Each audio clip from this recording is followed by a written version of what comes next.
Hello and welcome to another thrilling installment of Whose Team Galactic Is It Anyway, the show where the plot is made up and the grunts don't matter. I'm Stellar Windlesidian, your host, and with me I have Teapot. Yo! Last time we sort of vaporized the gym leader again, and now we kind of have to go save an obnoxious condom-hatted girl from some evil team who apparently stole her Pokédex. JTs know exactly why would they need a Pokédex, but... oh, there we go. They want to read grimdark fan theories about Pokemon. Should have waited for the Rotom then.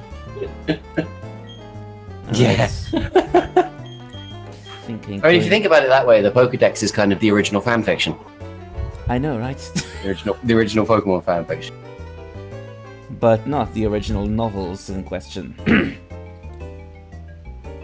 Just not bring up that particular thing. Right, I'm putting O Snap at the front of the party because kind of lower on the thing. Levelways. Do you remember Team Galactic, those horrible people? They're right here. I'm pretty sure the Team Skull would have gone like, we're on right here.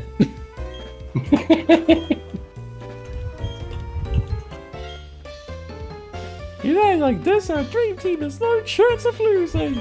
I'm not letting these bad people get away with their dirty deeds done dirt cheap. Oh, I can't repeat what that makes me think of. There's a particular song. Done with sheep. That's the one. I know. Weird Al makes everything better, to be honest. Oh yeah. Is that Weird Al? I thought it was someone else who did that. I think it is Weird Al, actually.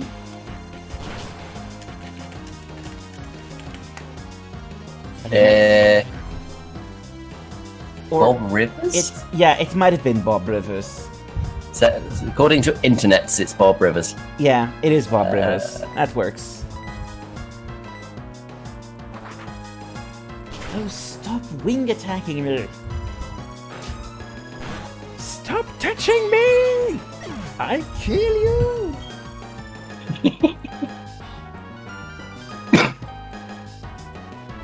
Ah, Clefairy.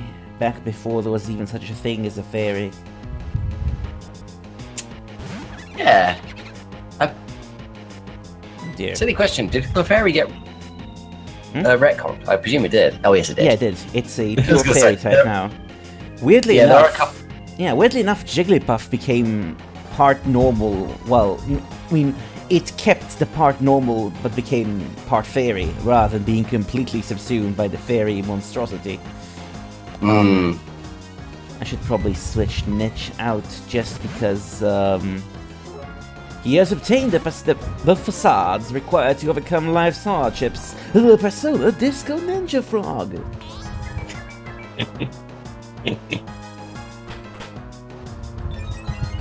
The fairy used Iron Defense. It can now Iron Fences. Oh.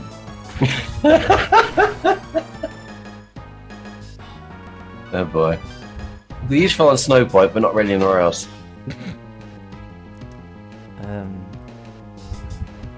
When did... Alright, Ominous Wind is just 5 PP. Makes sense, it's a color swap of, color swap. I mean, a type swap of, Silverwind.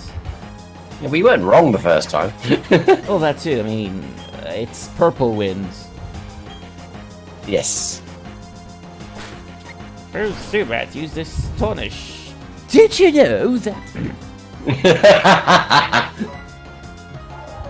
Now just picturing Zubat smacking this Drifblim around with like a clickbait article. Number 5 will astonish you.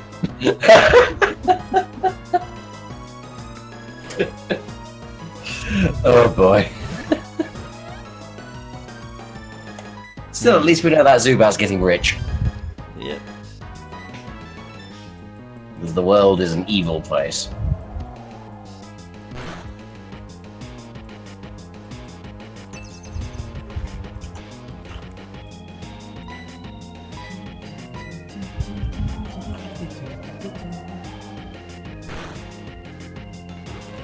we'll say that they have a really fun theme. Just as I said that, the whole battle ended. Because naturally. Yeah, who cares about some Pokédex? You know, the Pokédex of the world, no, the universe! There, take it, take your Pokédex! I can use Bulbapedia anyway! I don't need this, I have the internet. Oh dear. So we'll say, you'll get yours, and run like the grunts we are! I forgot how, Yeah, honestly, I will say, for all its WTFs, Platinum Yeah. did have a really great script. the script is brilliant in this. It's so funny. I do kind of wish they'd bring that back a little bit. I think it's as we were saying before. I don't particularly mind that Black and White played it a little bit more straight, but it is nice to have the kind of the levity in there as well. Yeah. I.e., it's really funny. Oh look, Looker is being All Might. Wait, does that mean he gets turned into a baby at some point? Probably. I don't even know what that's all about. I don't watch Hiraka, but children feuding with the Team Galactique. It turns out, of course, to be you. Why are you always here? basically you're doing his job for him. From Jubilife. So disrespectful. You insult me to my face! How very uncouth of you!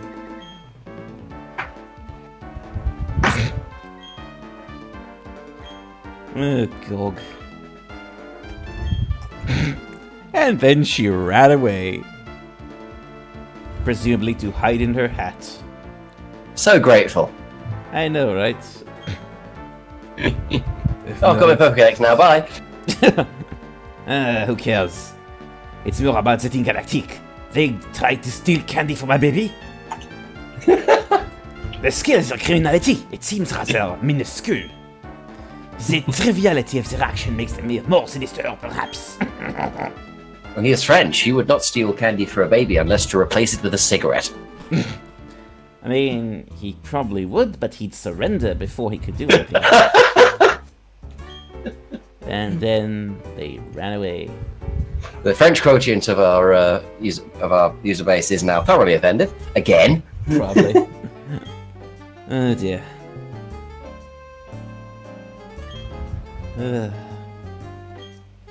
Zeus' Astoria City. I've got a bad feeling about this. Obi-Wan Kenobi hits your heart out. Right. So now I have picked up an A-gem and a star piece because apparently this has become a Mario game at some point. Oh dear. Right. I'm going to turn Staravia into R. Kelly. Minus the sexual harassment, of course. I was gonna say. I mean, considering the fact that I've kind of got it mostly to do the fog shenanigans, then it already blows. Right, before this transforms into another swear jar moment. Alright. Now I actually need to remember what I was doing. Okay, let's see. I mean, first things first, I should heal my team. Alright, if I'm heading for Pastoria now, then this means that I'm about to have to catch some things. This team actually needs some actual Pokemon in it. That said, I'm kind of out of spaces. Although I would not really need the bird on me in that particular instance of whatever. Okay. Let's see. What else happens in here? Okay, that's the random casino. Yep. Which is no now, longer... now removed to appease the EU. We can have it back now. Actually... That's why we left. We made that joke already, didn't we? Yeah. Oh dear God. I forget what's even in the houses in this city. Not much of value? Yeah, I mean... Oh, yeah, there's a massage. Yeah, there's a massage person in this particular thing.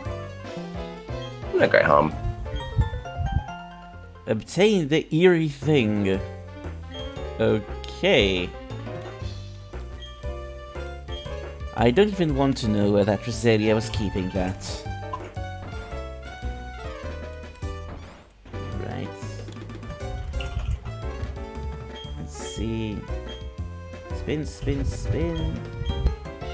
Oh dear God. Did he just say what I thought he did? He did just say a winner is you, yes. Yes. Good grief. Sometimes I forgot... That explains everything, because this game has clearly taken inspiration from Big Rigs.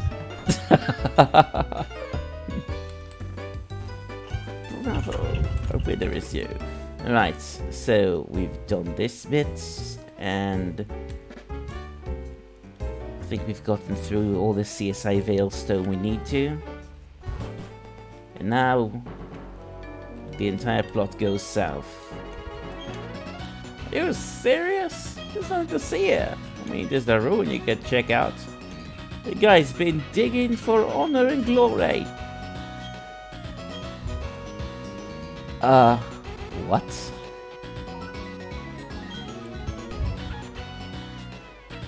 That's a new one. What on earth? How'd you get into this? I just talked to the random thing. Like the random interview person. Oh, right. Yeah, whatever you say here shows up on the TV. Yeah, I know. That's Oh, right. dear God. Let's see. Just say grass or something. Oh, dear God.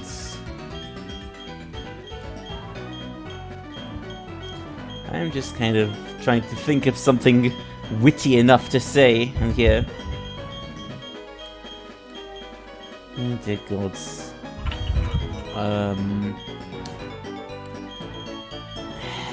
Yeah, I got nothing.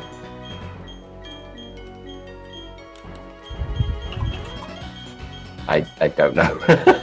I've got nothing.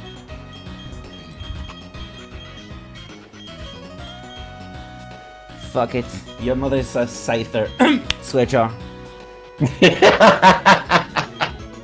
She gonna cut you, bitch! I processed that backwards and thought you meant Scyther was the swear jar there. Oh God. Oh dear. There! Behind you! Oh no! What could it possibly be? A terrible noob. With a chingling. That was not behind me, that was in front of me. Silly noob. And then the turtle chewed on it a bit.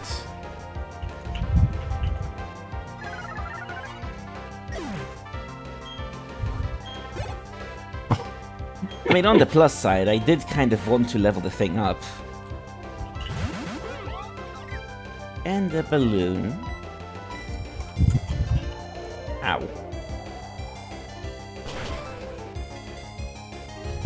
My balloon is superior.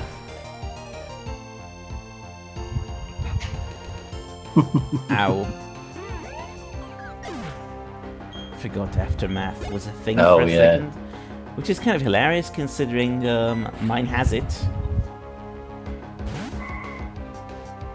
Oh look, Akelia. Protected from critical hits, as though that's going to help it.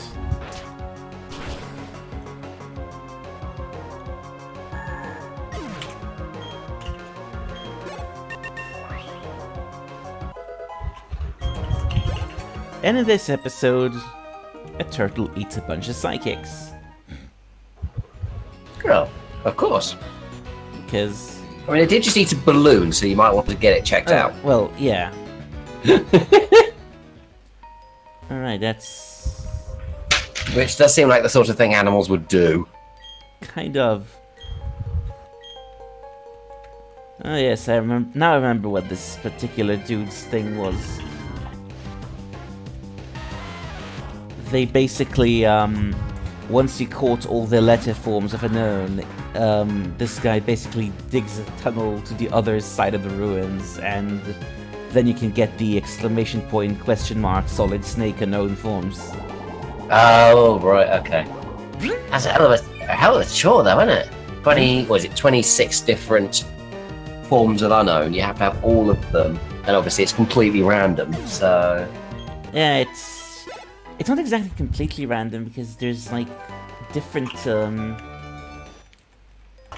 I think there was, like, you can run into different letters in different chambers of the ruins. I think. There was some trick to it, I just can't remember exactly what. Oh, right, fair enough. Would they kind of segment them up a little bit? I never really played too much with the unknown stuff in Diamond and Pearl, so... Yeah, same. I think I have actually done this like once for the sake of completion, but I never really bothered otherwise. Okay.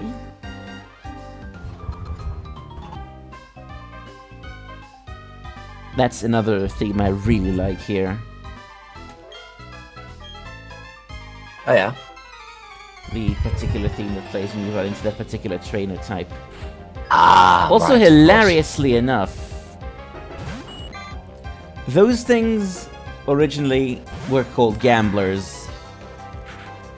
And apparently, again, probably to appease the EU, they just turned them into PIs.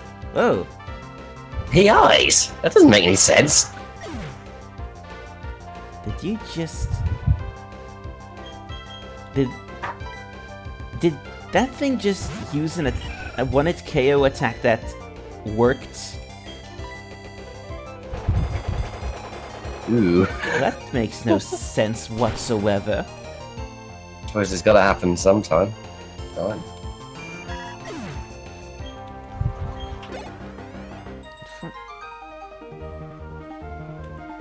And just like that, my Pokemon is face down. You're in the wrong series. It's Pokemon, not Yu-Gi-Oh! Good lord.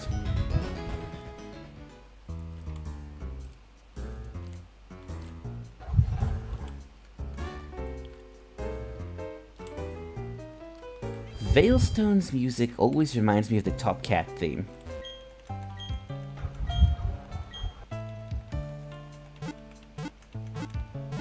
As in the old Felda Hanna-Barbera cartoon.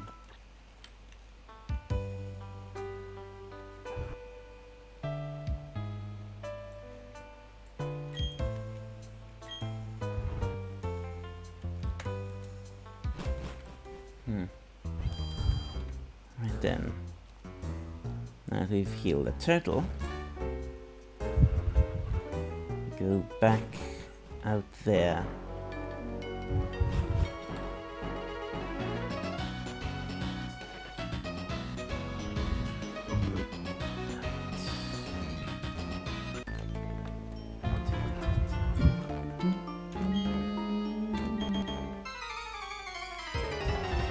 I do wonder, just as an idle thought, when we're actually going to get the next drop of Let's Go information. It feels like they're going to they're spoon feeding it to us again. I mean, we got a trailer this week, which, as far as I'm aware, has basically no new information. Yeah, it looks like it's the same as the last trailer we got. Well, I think the problem we're facing is that they don't want to do the big reveal yet, which is the new Pokemon. Which, by the way, we have a theory on that one now. Oh. Yeah, I'll get back to that. But obviously, the vast majority of the game, in fact, nearly all of the game, has the same problem as last year's games, of course, but slightly less scale, which is we know what these games are like already. Yeah. Because they're basically just Gen 1. yeah, they're just retooled versions of Yellow. they've already shown us the kind of dramatic new bits, which is the wild Pokemon being changed. You know, and the go-y stuff, should we say? Yeah. But so what else is there really? And all there really is any major changes later on, which doesn't seem like there are any. Maybe some post-game stuff, which there probably won't be. And that new Pokemon they've teased. So that theory is... So we've kind of worked under the assumption that it's going to be an evolution, right? Mm-hmm. You're right. Well, I'm not sure that's going to be the case. Huh. Because if you think about it, we made that assumption under the illusion that you would have more than the original 151. So Eevee would be able to evolve into all of its evolutions. Well, And- Yeah, and while we don't have cast iron, proof that this is the case, everything we've seen so far suggests. that it's just the first 3. Yeah, it's just the first 3. That's it. And the Eevee you get as a partner can't evolve anyway. Yep. I believe they have confirmed that now. Yeah, they have. It's a hat. Yeah. It's basically just what it is, a hat. Yeah, the Eevee is a hat and the Pikachu is a shoulder warmer. So, it's like in Yellow, it's about as silly as it was in Yellow, makes no sense. Mm-hmm. But if you then if you take this to be true, which I think most of it is either completely confirmed or near as, as good as, introducing an evolution in this game doesn't make a huge amount of sense. Maybe, if they do follow the pattern, then maybe it'd be next year's game. Possibly, every other... possibly. Yeah, I mean, every other generation is the pattern right now, and I know generations are a little bit wibbly wobbly, timey wimey at the moment, but I would assume that it would coincide with a new region and a new set of Pokemon. That would make sense. So, the theory then is, if it's not an evolution, what is it, right? Mm-hmm. What's next year's movie about? Oh dear God, not another Mewtwo thing. Yeah, I think they're doing something with Mewtwo. I think we're going to get some kind of form or... Not evolution, you know what I mean? Like Mew 3 type jobby. Or some kind of either Mew or Mewtwo. Yep. A new version of that particular... I mean, we've had duo. Mega Mewtwo X and Mega Mewtwo Y. Might as well have Mega Mewtwo WTF. Or Mega Mewtwo T. I've actually drawn that at some point. You have indeed, yes, that's what I was thinking of. But I mean, yeah, if they could do some kind of, Primal Mewtwo Z or whatever. The silly armor form for one. Yeah. If they ever actually do remember that existed. Yeah. I don't know, I mean, to be perfectly honest, I would actually prefer it if they did something with Mew rather than with Mewtwo, because, I agree.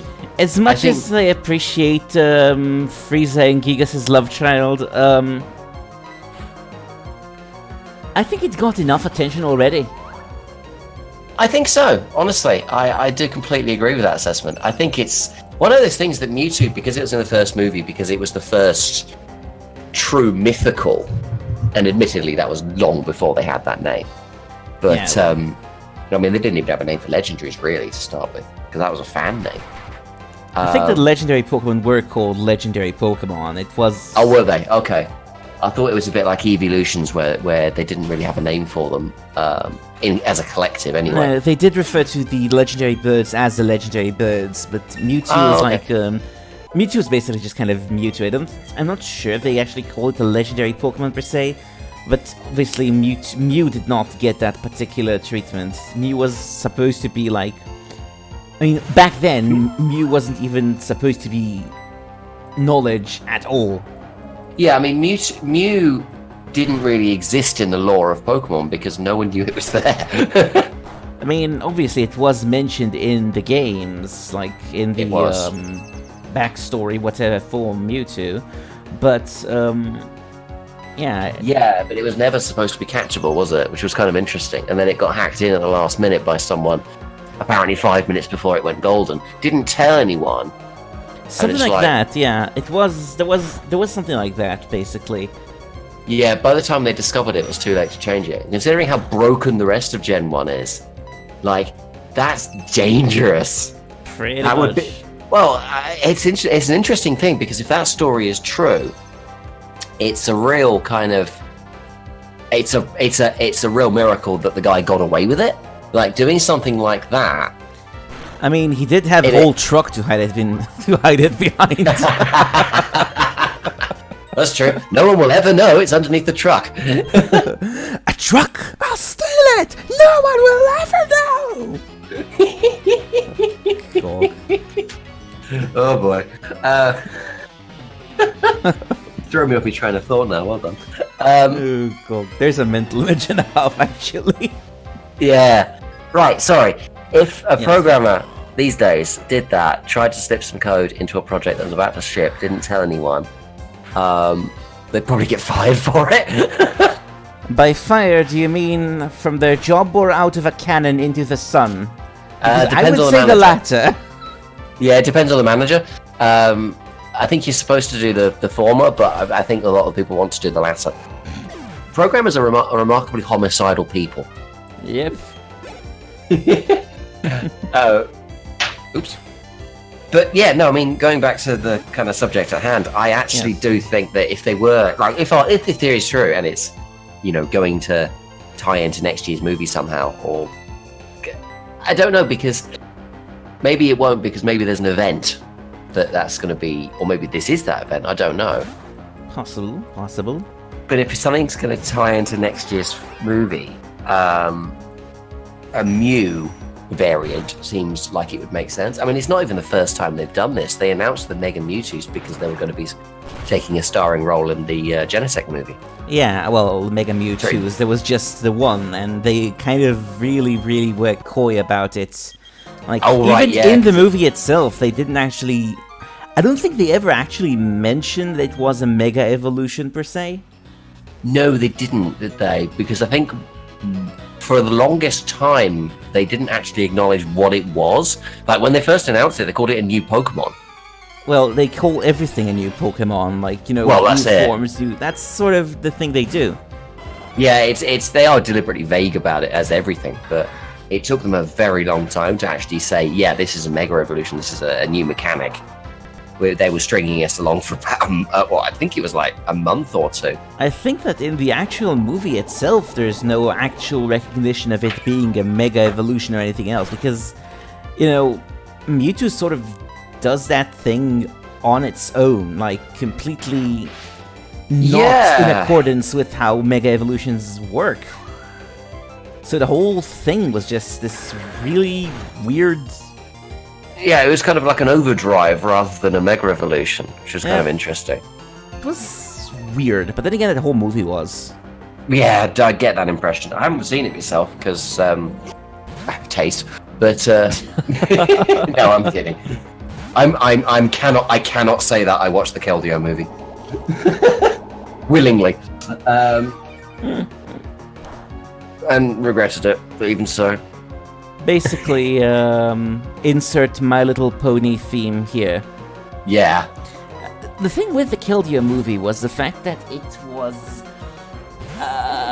like everything else in that particular generation, it was a bit of a rehash.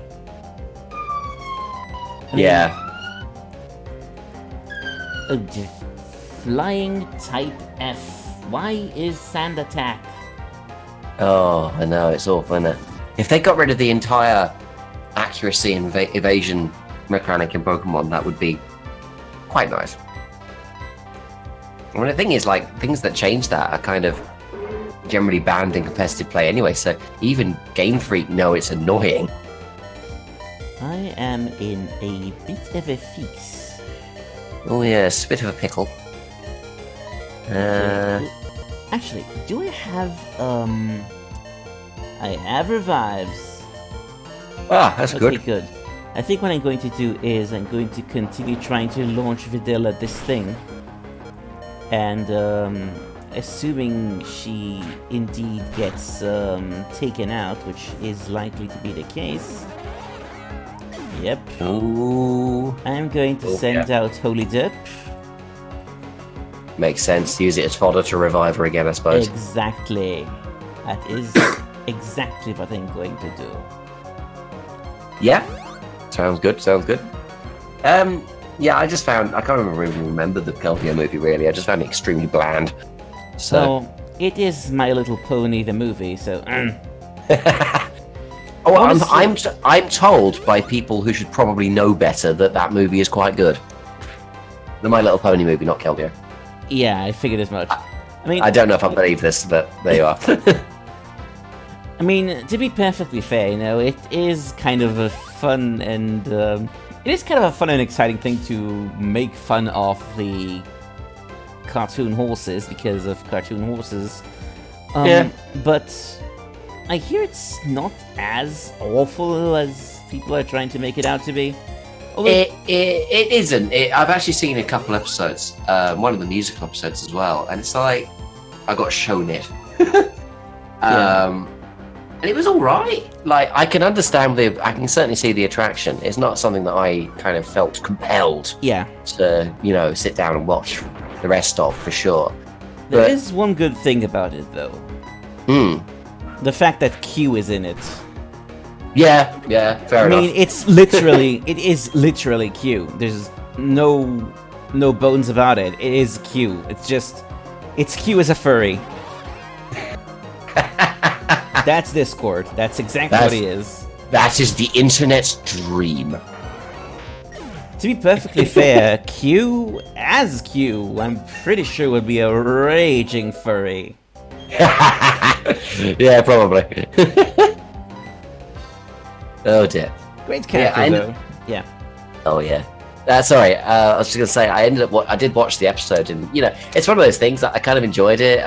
There were a few jokes, I laughed at a few jokes, they were quite good, and got to the end, and it was like, okay, that was fun, and then completely forgot about it. Let us never speak of this again. Yeah, it was basically just a case of, well, that was fine, and that's, it had absolutely no consequence on. It kind of had no consequence on my opinion of it, really. Yep. Which is. It exists for me in a permanent state of it's there. Yeah, it's there is about accurate. Yeah, and a lot of people like it very much. A lot of people hate it for whatever reason. Honestly, it's one of those things that are like, it's there, might as well just let it be. Well, that's it. Yeah, I mean, honestly, it's like I accept the fact that I'm not a big fan, but obviously I am not the target audience, and that's perfectly fine with me. No, and I think it's shown. It's quite. I think I've got to give it some respect for managing to cross over there, because it is a kind of a kid's cartoon. Yeah. And I don't think it ever aspired to be much more than that. Yeah, it's not. We're not talking about like Steven Universe here, basically. No, absolutely not. I think it probably did start aspiring to a bit more later on, once they actually had the fandom already. But it was certainly a case of let's make another My Little Pony show, try and flog some merchandise for Hasbro. Pretty much. If we're really lucky, shut up a few children for a while after school. If you're really lucky.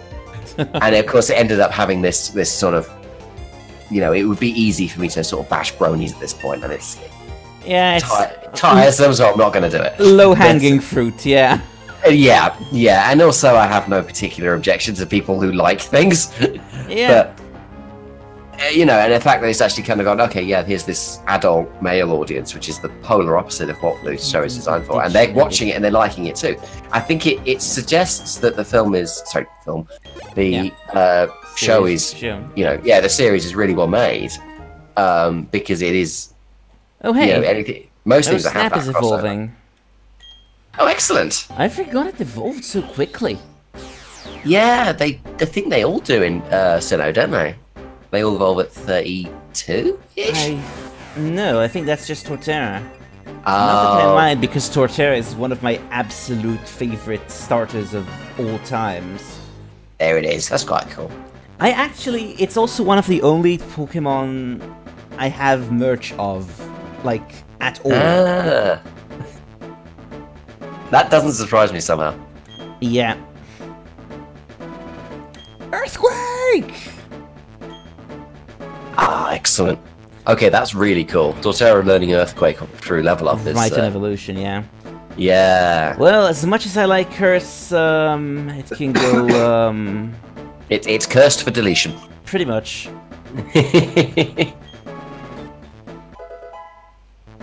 Yeah, I do it. Yeah, as I say, I kind of you have to have some at least begrudging respect for anything with that kind of crossover appeal, because it clearly sets out to do something and does it well. It's just the thing it sets out to do is kind of neither here nor there for me. It ain't no Avatar, that's for sure. That's the cartoon, not the James Cameron movie. Oh, that was Bold Kid with Arrows Avatar, not cartoons, not Blue Smurf Avatar. I mean, yes, not the one with Sigourney Weaver in it, and that's about the only thing I remember. Avatar was... It was not bad, per se. I mean, it was very derivative, but it was supposed to be. I mean, yeah. The whole point of Avatar was basically James Cameron just doing every sci-fi movie he's ever seen or done ever. I would say put together. that I actually think Avatar and something like Blue Planet are pretty much the same thing, which is a weird thing to say. One's a documentary and one's a feature film. Avatar is a brilliant tech demo. That's what it is. That's exactly it. That is exactly what it is. You hit the nail on the head. There is a wonderful tech demo. It was a brilliant, use of 3D. It was a brilliant use of IMAX, which I was really lucky. I got to see it in IMAX on a school trip. Yeah, I've seen it like I've seen it in like 3D. It might have been IMAX too, actually. But yeah, I mean, most of what I remember from Avatar when I first watched it was like basically looking at the creatures and I'm like, okay, who the hell let this guy into my brain? Because seriously. Yeah. Some of the concepts are like almost directly ripped from things that I've thought of, like the whole neural network plant interface node things is just such a me-ish concept. Yeah, I think I remember thinking that when I first saw it. This was a lot of years ago, but yeah, I loved it. I mean, I watched it in the. I ended up watching it in IMAX. Like I say, it was absolutely gorgeous, and I think it's one of those things.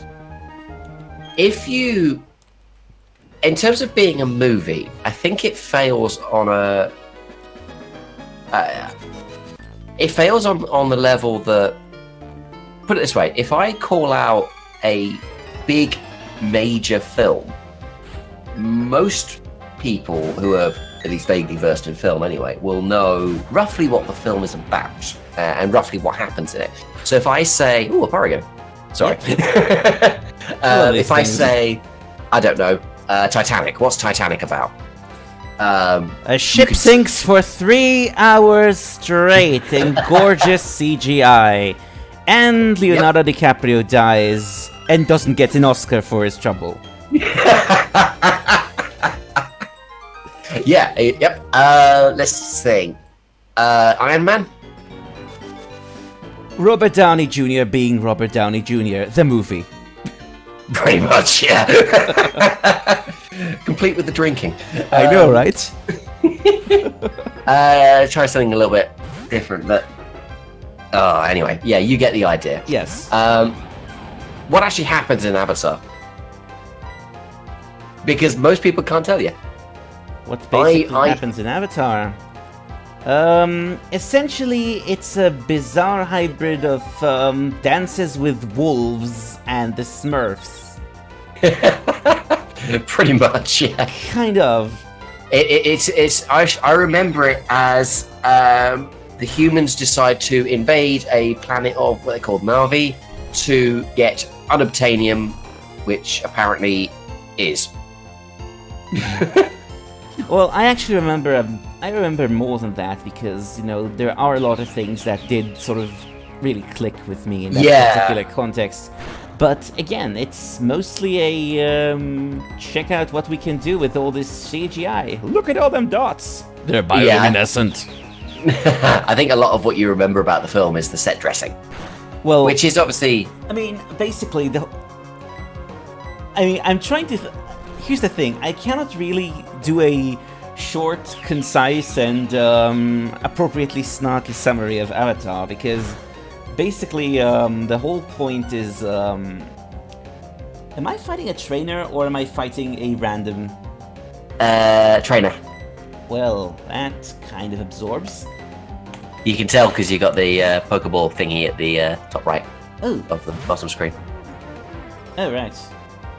Yeah, I know. I have to do that in white all the time. It's like, what am I fighting here?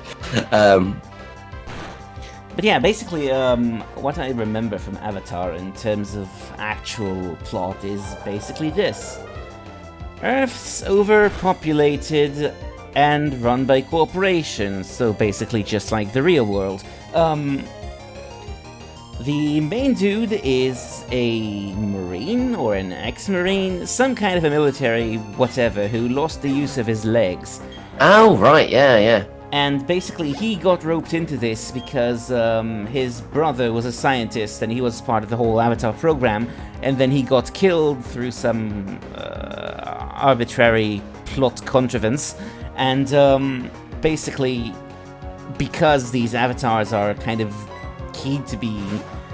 They're sort of clones of Na'vi with human DNA spliced into them, so obviously only the person whose DNA matches the clone can pilot the avatar. And obviously, you know, these things are like really stupidly expensive to grow. So it's like, okay, you're an identical twin, you're close enough. Yeah. And they're like, basically, you know, if you do that, we'll pay to get you your legs back or whatever. And we just need to get this whole, obviously the whole corporate interest of getting the Na'vi out there so they can get to the big unobtainium cluster F under the tree. And basically he has no idea what he's doing because, you know, he's some kind of a random jarhead. He's not a scientist. Yes. Which is a good thing in this particular instance because, you know, new perspective. And, you know, basically kind of sort of gets almost completely and utterly owned. And then Gamora saves his tail. I mean, Uhura. I mean, Zoe Saldana. She's in bloody everything these days. I forgot that Zoe Saldana was... Neytiri, yeah. Yeah, Neytiri, that's it. She's everything. She's in practically everything these days. Which is not a bad thing, because she's awesome. I was going to say, she's great, so I don't mind that. But yeah, I know what you mean.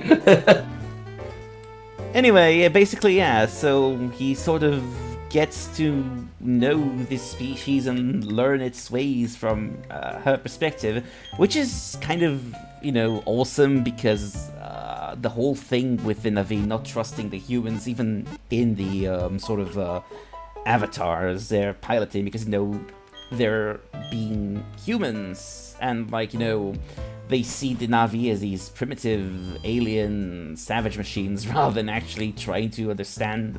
It's a very not so thinly veiled Europeans versus Native Americans thing. Again, Dances with Wolves, basically.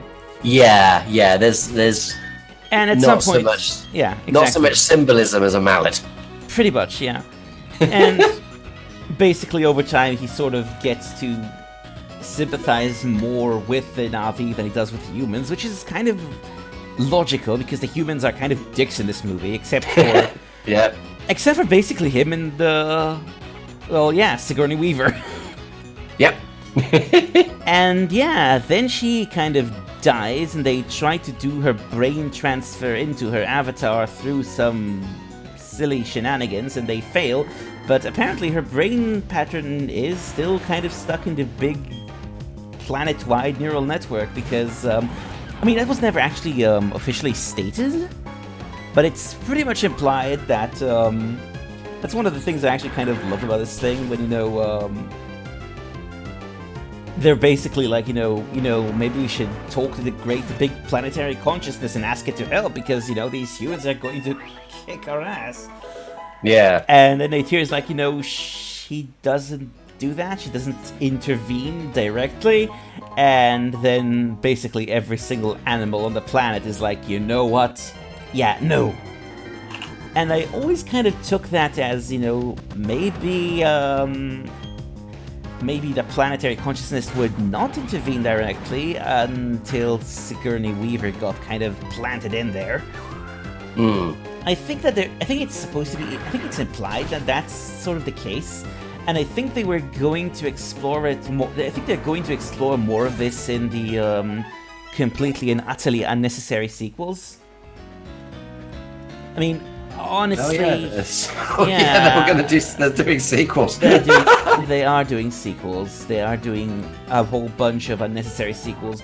And, you know, I'll be perfectly honest, when they announced those sequels, I was really bitter because it was like, well, I guess we're never going to see that Alita movie now. And then I saw the trailer they finally released for that, and I'm like, on second thought, James, stick to Avatar sequels. Stick to making all the Avatar sequels in the world and just never touch anything else ever, please. You can make a Titanic sequel. I don't know how, but you could try. Titanic 2. It's kind of like Gandhi 2. Maybe a bit more like Sharknado. I mean, there's 5 of them and no one knows why. Coming up next, it's Pongo's review of Rocky 5000. Yeah. Giraffe egg. Yeah, Rocky 5 was terrible. Actually, I know I planned on catching one. I just need to remember. I think I want to catch a female for one particular reason. Alright. Because I'm going to have to name one Yellow Diamond. Fair. I mean, I'm pretty sure that at this point everyone has already realized that, I'm pretty sure at this point, even people who haven't watched Steven Universe are aware of the Yellow Diamond angry giraffe face. I live under a rock. I will Google it.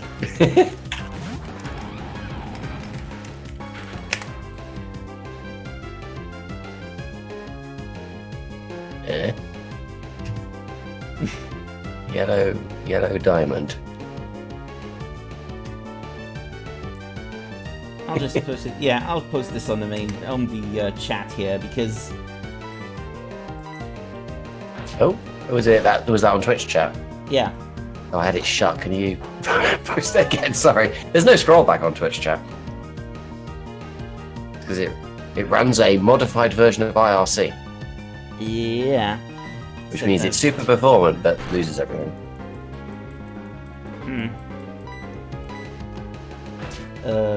Right, so let me just might as well drop it on the Discord as well. Oakley dokley. There we go.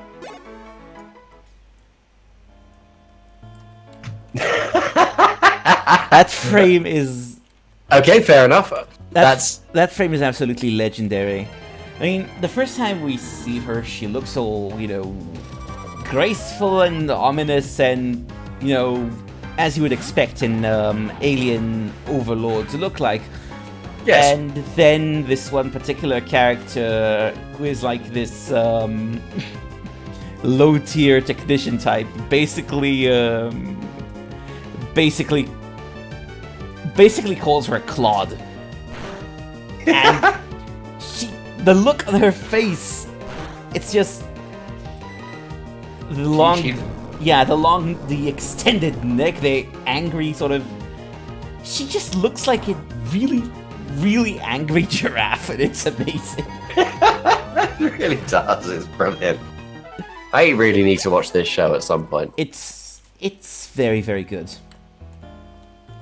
Yeah, I have heard that. I do tend to find when I keep being told, oh, watch this. And it's like, okay, I always put it off because I'm terrible like that. Yeah. And then when I finally get around to watching something like that, it tends to be really good. And there's another thing I want to catch. Is that a Houndour? Yep. I love these things. I mean, you got to get a fire type somehow. I love these things. Yeah, they're great. You survived. Excellent. Ow. Well, yeah, beat up's not gonna help you all that much when there's just one of you, is it? Yeah, beat up only really had one use in Pokemon, and that was to what was it? It was with the genies in Gen 5. Yeah. Yeah, you used beat up on yourself because I think they had an ability or something. Something. Can't remember. Oh, Defiant. Defiant. Every time, yeah, their hidden ability or incarnate form, hidden ability. Every time, It's not true. That doesn't help. Well, Defiant increases your attack by 2 stages every time you've got a stat lowered. Yep. Which obviously doesn't have anything to do with beat up. Beat up doesn't do that. Must be one of the other genies. I completely forgot what was beta used for. It used to be Sneasel's signature move, and then it wasn't anymore. Yeah. Anyway. What does it do? It is... What do I call that thing?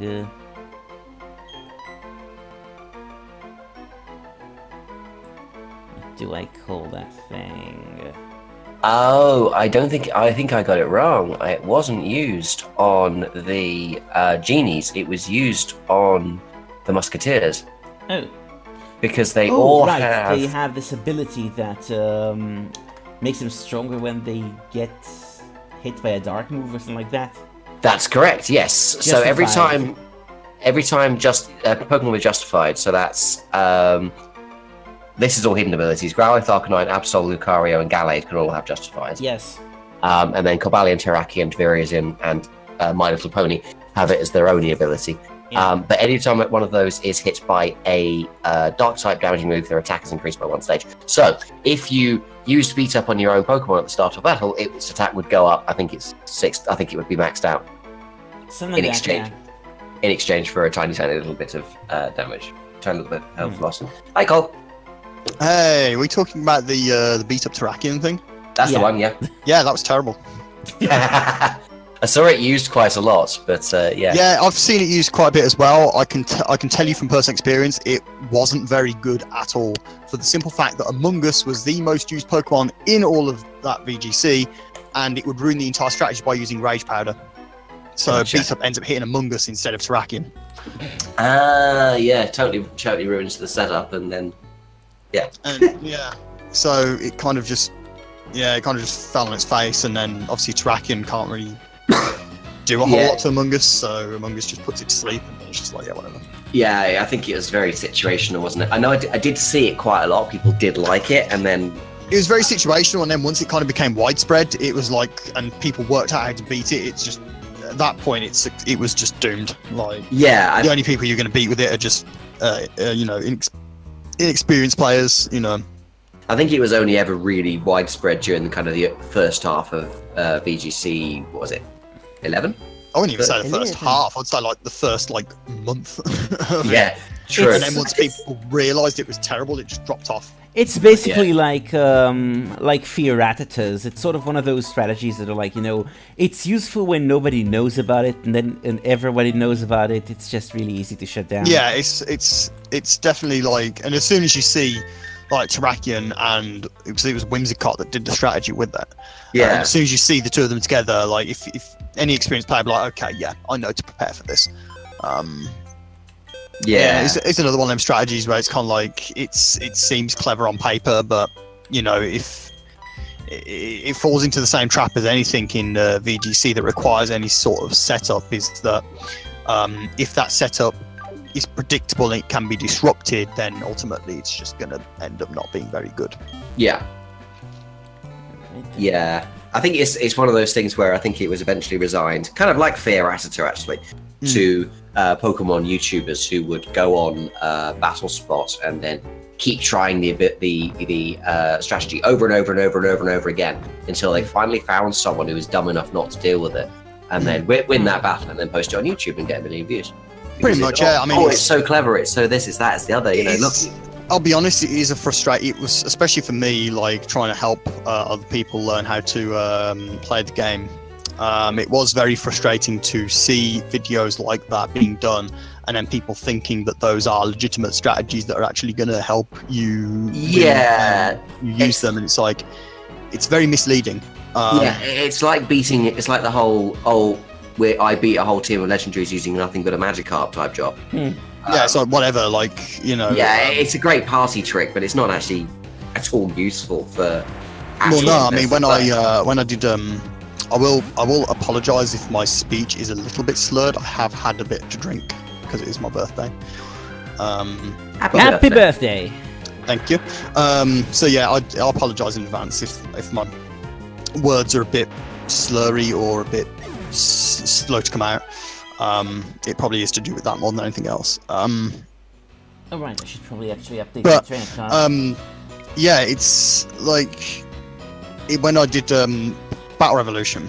Yeah, I went online at Battle Revolution, and pretty much everybody was just on there because there was no rule restrictions in Battle Revolution whatsoever. You could use whatever you wanted. So you'd have teams of just like Darkrai and Arceus and Groudon and Kyogre, Mewtwo, etc. And obviously everybody would be using them. And Dialga's absolutely hilarious movement animation. And Dialga, yeah. Dialga with its very, very awkward walking animation that just... Shuffling. Yeah, well, just painfully shuffling its way along the battlefield. Pretty much, yeah. I am the god of time. Yeah, it's not. It's just it was sad to watch. And I mean, at least Palkia could fly. Yeah. Sort of. But you know, you'd have all these people using these teams, and because they're novice players, they just don't know what they're doing with any of them. So here's me, like, just like, so I used Dark Void Smeargle to get around that.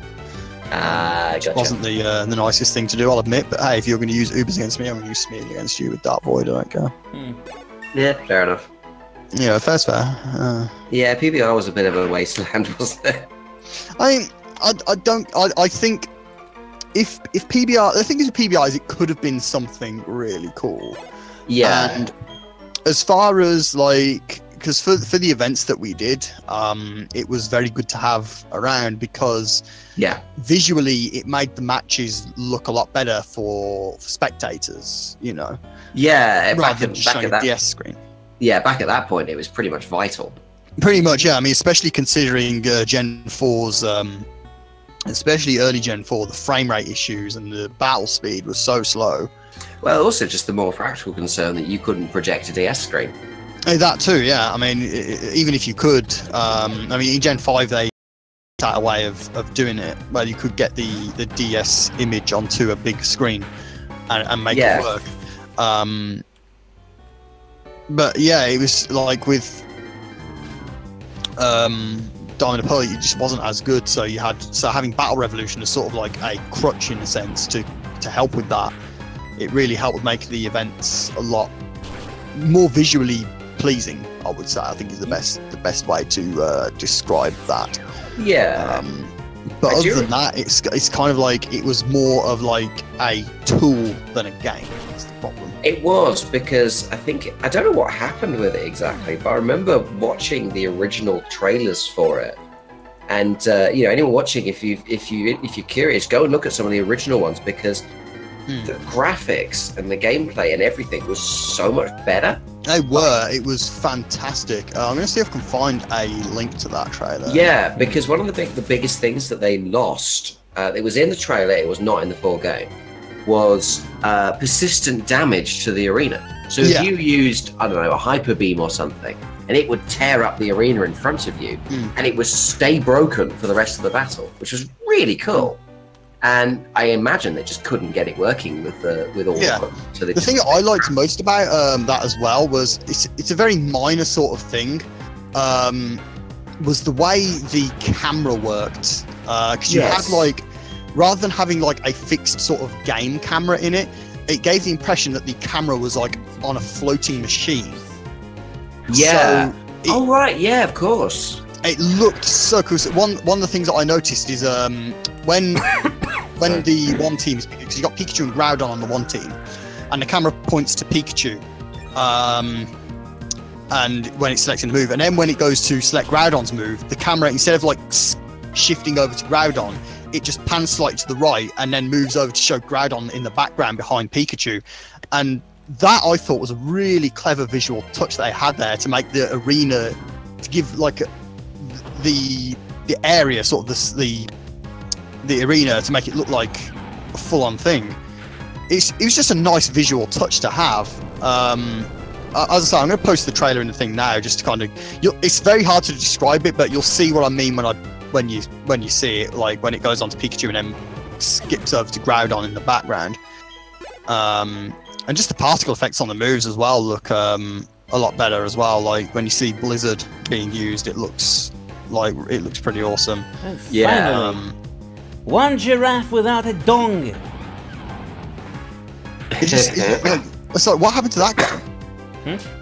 Deadlines, I imagine. Sorry, we're talking about PBR. I remember what you mean by those cameras, because the final product ended up being literally the same as Stadium, which is you'd have one camera on a Pokemon and it'd select its move and it would do the move, and then it would switch over to the other one and it would show it getting hit by the move. And it was just completely silly to the point even X and Y did it better on a far less powerful console, let's be honest. Just because of I wouldn't say far less, let's just say less. I suppose, yeah, 3. Yeah, fair enough. The Wii was pretty bad, let's be honest. In terms of power. It wasn't quite. It managed to outclass a 3DS just about. Yeah, but I know what you mean. It certainly wasn't a huge deal. Yeah, this really does look better. I'm watching it now. Close enough. Blimey, even the graphics look so much better. Yeah, it's like it looks like a different game. It really does. Like, what happened to that game? That's what I want to know. I mean, frankly, if you showed me this on Switch, obviously in like 16:9 and with a couple of better bits and pieces, I'd go, okay, yeah, fine, happy with this, you know. Yeah, not that the end would of the look world. good on Switch. Yeah, it would look fine. Like, if they were wanting to go for a slightly more realistic graphical style, this wouldn't be the end of the world. But as you say, it's just like this was it's possible. Just visually, like, it doesn't have to look like the most. It doesn't have to have like the full, like, you know, HD graphics or what have you and all that. And you know, it just needs to look visually pleasing. You know, aesthetically, it just needs to aesthetically look pleasant to view and watch, and that did. And then what happened? Do you know? I get the impression, and I think this is probably this is a bit of a conspiracy theory, but I'm looking at this trailer and I'm thinking, I don't think the Wii could handle that.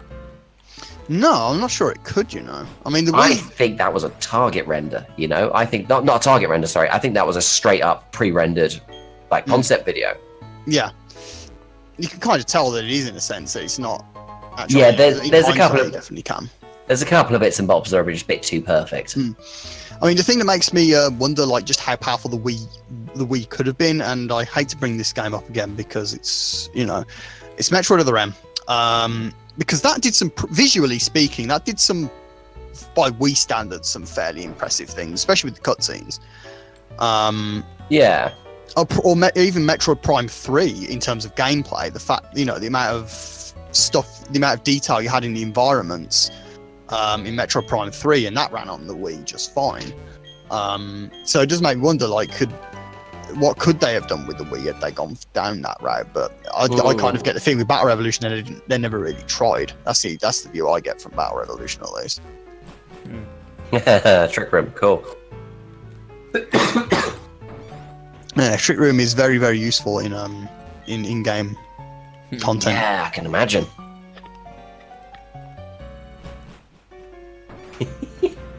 Yeah, I did. It's interesting though, because I think I haven't seen that trailer in years, and I kind of forgot what it looked like in a lot of ways. But it's things like the environmental damage was fantastic. That I'd like to see come back. I think that's really difficult, to be honest. Like, the thing is, I think that would be quite tricky to reliably do, like, on a PS4 Pro or a gaming PC at this point. Never mind a really, really underpowered console from 2006. Yeah. I think it's. I mean. At the same time, though, it's kind of like to release that trailer and then like release what ended up being the final game. It's kind of like it seems like you kind of lied to me a little bit by releasing that trailer in the first place, to be honest. Yeah, I think. Yeah, Yeah, I think it's impossible to dispute that. I do have to question their integrity a little bit on that one, to be honest. Well, like I say, I think they literally just made, literally knocked something together and basically in a 3D modeling package that matched roughly what they wanted the game to look like. And they probably did this with all the best of intentions because I think it was to take it to investors or whatever. And then it came to actually release a trailer for the game, and I imagine the game wasn't ready to show at all. Yeah.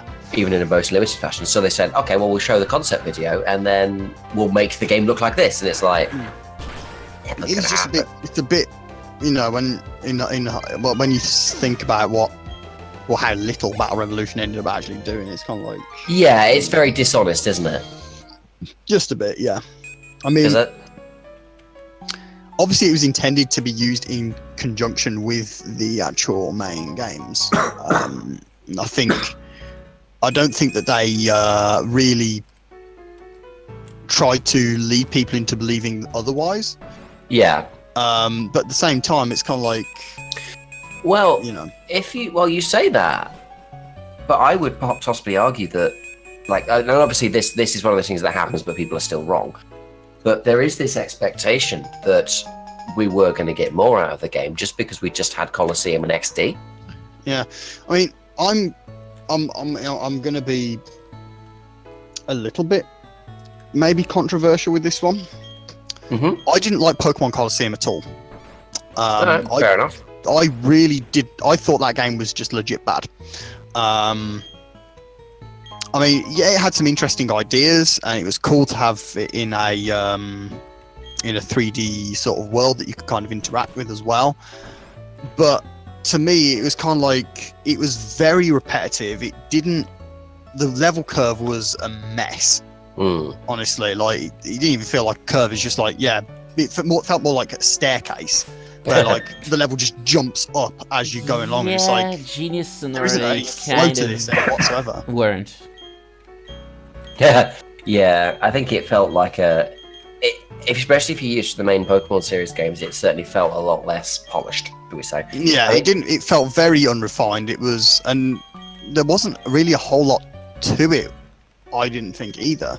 And but when XD came out and fixed a lot of the stuff that I didn't like about Colosseum, I was kind of like, oh, okay, that's pretty cool. So yeah, I actually really liked XD, because to me that kind of felt like what Colosseum should have been in the first place in many ways. Definitely. Yeah. I mean, I do appreciate some things about Colosseum. Like, honestly, I think that aesthetically speaking, so to speak, I kind of like the more weird Mad Max punk sort of look to Wes and that weird motorcycle of his, as opposed to Michael and his Vespa and his flipping Scouter. Vegeta! What does the Scouter say about his shadow Pokemon? They're over 9,000! Yeah, I was begging for one of them jokes, I think, with I'm pretty sure I have literally drawn something like this once. That does need to be like what's it? That girl his little sister's there, and she's like Nappa, and then he's like Vegeta. Pretty much. Cool. But to me, it's like the whole Shadow Pokemon thing. The Shadow Pokemon thing really renders itself awesomely for fanfic shenanigans. Oh yeah, big time. Like, if you, and it still galls me that I still bother to look on this website, but honestly, it does have some interesting value to it.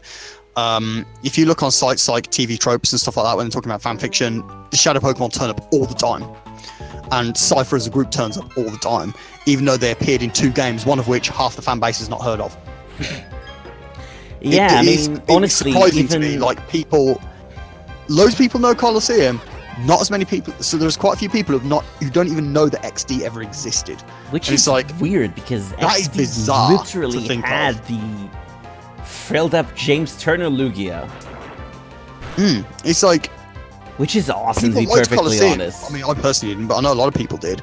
XD was like way better than Colosseum. How have you not even heard of it, much less like got an opinion of it? Hmm. You know, you think if the game was popular, that people would be like paying attention to a sequel possibly coming out. But Yeah. not the case with this game. Which is Well, I think- weird, yes. Yeah, there was no. That's the, I think. Yeah, I think XD kind of did sort of sign the death knell for PBR a little bit, just by existing and being more of a game than But it PBR being ever. just generally better, yeah. I mean, like on a XD, you had some sort of battle function as well. And You did, yes, but I think obviously people were expecting a campaign from PBR, and it was quite obvious that that was never the intention. Well, even then, though, like if you, 'cause it's like, I don't think it's fair to really compare Battle Revolution to XD and Colosseum because I don't think it was ever intended to be like that in the first Well, place. no, yeah, I I mean, don't Battle think so. Revolution were always supposed to be just, this big way to battle with your Pokemon on the big screen with... If you were going to compare Battle Revolution to anything, you should be comparing it to the two Stadium games for Yes, Tron exactly. 64. And even compared to them, it falls way short. Yeah, and the original Stadium was knocked together in about 5 minutes for a tournament. Pretty much, yeah. And Pokemon Stadium was actually a pretty decent game in its own right. It was, yeah. I mean, they gave us obviously we eventually got what was known in Japan as Pokemon Stadium 2. Yeah. Yes. So the fixed version, because the original only had about, I think it was 40 Pokemon, like all fully evolved and stuff. It was broken as hell. It was completely broken because, like I say, it was made in about 5 minutes for a tournament. And the Stadium games actually had some kind of, I will say, rather fun mini games, which is, I mean, they it even does had, add a thing. I mean, they even had rudimentary campaigns. Yeah. I mean, they weren't great, but But they did still have their charm, and Battle Revolution's just kind of, well, there is kind of a derp mode, but it's very obvious the thing was designed as a, oh look, you can battle your Pokemon on a TV screen. I remember, I think it was IGN in their last opinion that actually mattered, saying that basically if you had a DS and a Pokemon game to plug into it, it was great, and if you didn't, it was just completely, like, not worth even looking at. Pretty much. It wasn't worth picking the box up in the shop to have a look at the back, let alone actually buying and playing. Which is fair enough, of course, but I'm pretty sure it was priced as a full-price game. I think so, yeah. Whereas these days it's the sort of thing where if you produced an application with that sort of content, with that sort of use, you'd stick it out on the eShop for a tenner. Pretty much, yeah. But I think obviously they sort of went, okay, well, we want to put out Battle Revolution, and decided that it was worth the full 30 bob or whatever it was at the time. And people bought it, and I think a lot of people bought it expecting, yeah, it's not fair to compare it to Colosseum and XD, but people did. And people bought it expecting to have a campaign to play, and there wasn't one. Which, certainly didn't help it. And even if you did buy it for the tool that it wasn't anywhere near as advertised. Pretty much, yeah. Yeah, it ended up being, like, it was perfectly good for what it was, but it certainly wasn't brilliant. I did not expect that to happen so quickly. Oh, yeah. I suppose it would, wouldn't it? Because, yeah, Hound does evolve fairly early. Yeah, I think the other thing that, I know there's, this would have been either tricky or necessitated a sequel or whatever, but it is a shame that it never supported past, I don't think it ever supported past Diamond and Pearl, did it? I can't remember. It might have, but it probably Hi, didn't. Mega Gamer, welcome. I think, as far as I'm aware, I'm thinking very specifically, I'm thinking specifically Gen 5, and Alpha Soul Silver specifically, but I'm pretty sure they didn't, you couldn't even use the Rotten forms in it. I can't remember. It might have gotten a patch or Yeah, I something. don't think you could. Jolly nature. That's a weird nature for one of these. Yeah. Ah well, this is Golden, it's early bird rather than flash fire. Ah well, it's in game, doesn't really matter. No, it doesn't really.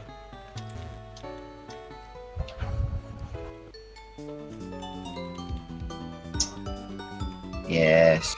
I think it's one of the nice things about Pokemon kind of arriving on Switch is that you've now not got that disconnect anymore, where kind of the nature of the Switch works so well for Pokemon just because if you want to play a handheld game like you always have... Well, I'm the Mega Gamer. Welcome to stream. yeah, if you want to play the game like you always have on a handheld, then you can. Comments. We are reading your comments. Yeah, I just said hi. Even though, And- again, my We voice don't have might a be bot bit- here as well, by the way, so your commands won't do much. Sorry about that. Also, gambling is bad. You will lose your money, and that's not good. And the EU will make you take it out of your game. Yeah, no, it's okay because we're leaving the EU, so you can. Yes, do that. we will be able to add. Gambling back to our Pokemon games. I mean, we're not going to be able to eat, and we'll have no medicines. Hmm. So we're headed for economic collapse. But my Pokemon guys, Yeah, pretty much. got to have the game corner back, Oh god. which, controversial opinion, has always been terrible. Yeah, I mean, it is pretty pointless, but... Oh, wait, that leads right. It is kind of one funny thing about the game corner, especially in Pokemon, is regards to the speed runs in Gen 1. Yeah. Is there's a reason why for the glitchless run they always use Pokemon Blue, and that is because Abra costs 120 coins to buy at the game corner, and you can find 120 coins on the floor. Ah, gotcha. Whereas What's your in Red, question, it's Mega more Gamer? than that. What's your question, Mega Gamer? Yes, ask your question. We shall attempt to answer it. Yeah, attempt is going to be the key word. Yep. There was an attempt. Oh dear. We tried. Or we will try, I suppose. But in the end, it doesn't even... Wait. Anyway, yeah. What is your question, Mega Gamer? Speak now or forever hold your peace. Yeah, because we'll talk about something else. No, wait for the question. Yeah. We'll discuss other things whilst we wait for the question. Like how do you make these screens with the background gaming guys? That's an interesting question, actually. How do you make these? Okay, so we use a piece of software called OBS, Open Broadcasting Studio. It's free. You can download it. Effectively, you what we do for ours is we just put together all the images. So we've got the image for the background, we've got the logos, we've got the Cell's little doodle, which is really nice, and the logo. We put those on. You just put them on the screen like you would with any kind of something like Paint. You then use this. It's called sources. So you use those to get the game in. The trainer card is literally just a trainer card. We make a trainer card on PokeCharms, and we save it out and we drop it in. So yeah, it's simpler than I'm making it sound. But it is just a piece of software that you can use. Like I say, it's free. It's open source. You can go and download it right now. And that's all. It's all you need to make your own stream with all these graphics and everything. Yeah, it takes a little bit of getting used to, a little bit of learning, but Yeah, because it's free. It's a little bit picky, shall we say? It and I'll drop a link to. I mean, let's drop a link to OBS yeah, that's a good That's probably place to the best. start. For you. I mean, as I say, I'm not going to pretend to be an expert with it, but No, at the very least, you will be able to give it a go. And I can tell you for sure. If you, we'll send you the link to this. If you have a look at it and download it, there you go. You got it there. if you look on YouTube for tutorials, then you'll find everything you need. Yeah, they'll be able to explain it a lot better than us, I think. Yeah, because we're trying to explain it quickly, you know, in a sort of broad strokes. We can't really sit here and do a whole OBS tutorial. A, because we can't show you, and B, well, we're playing Pokemon. Yeah, it's kind of one of the things where you kind of need to be able to visualize like what the person is doing in order to really sort of, you know, get a proper idea.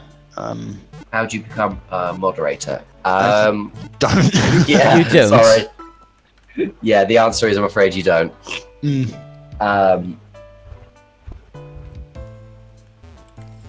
No, at least you're honest about it. Yeah, true. We do get a lot of people asking to be mod. We basically, our team's not open. We have enough people already.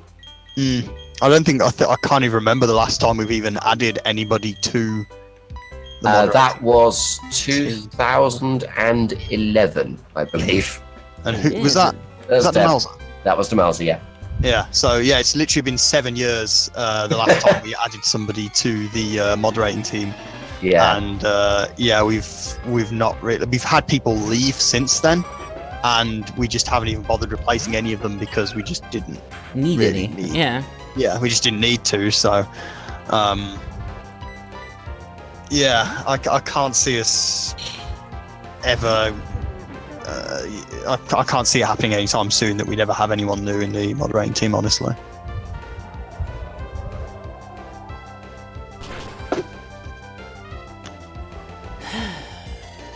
And here's a...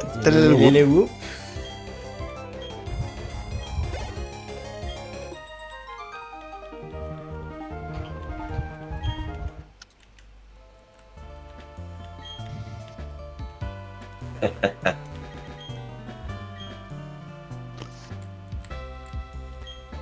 Well, you just absolutely just destroyed him, basically. Yep. I love that he's a guitarist with a cricket tune. I like that. Yeah. Yep. One Pokemon is the supreme Pokemon. You have to- Stunfisk, obviously. Yeah, does Stunfisk. Dunfars. Well, Oh, God. I just heard. I think my brain just kind of picked up both of those kind of fuses. Is Dun Stunfisk or? Because the thing is, like, we've already said, like the Let's Go Pikachu and Let's Go Eevee should have been Let's Go Dunsparce and Let's Go Stunfisk. I agree. I'd have bought those games. They weren't. I would have. Is it Lord Zatu? The Dark God.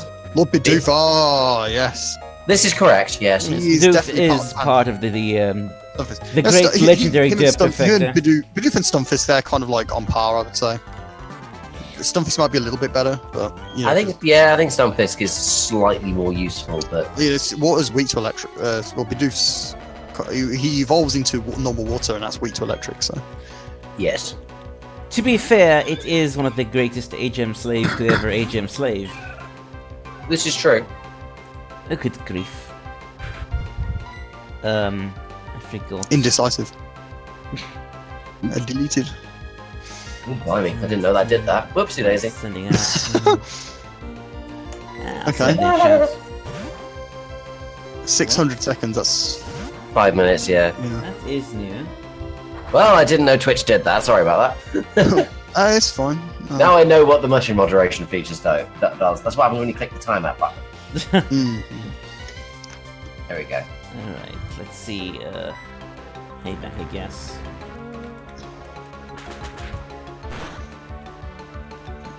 Let's say you're very even in levels compared to the opponents at this stage.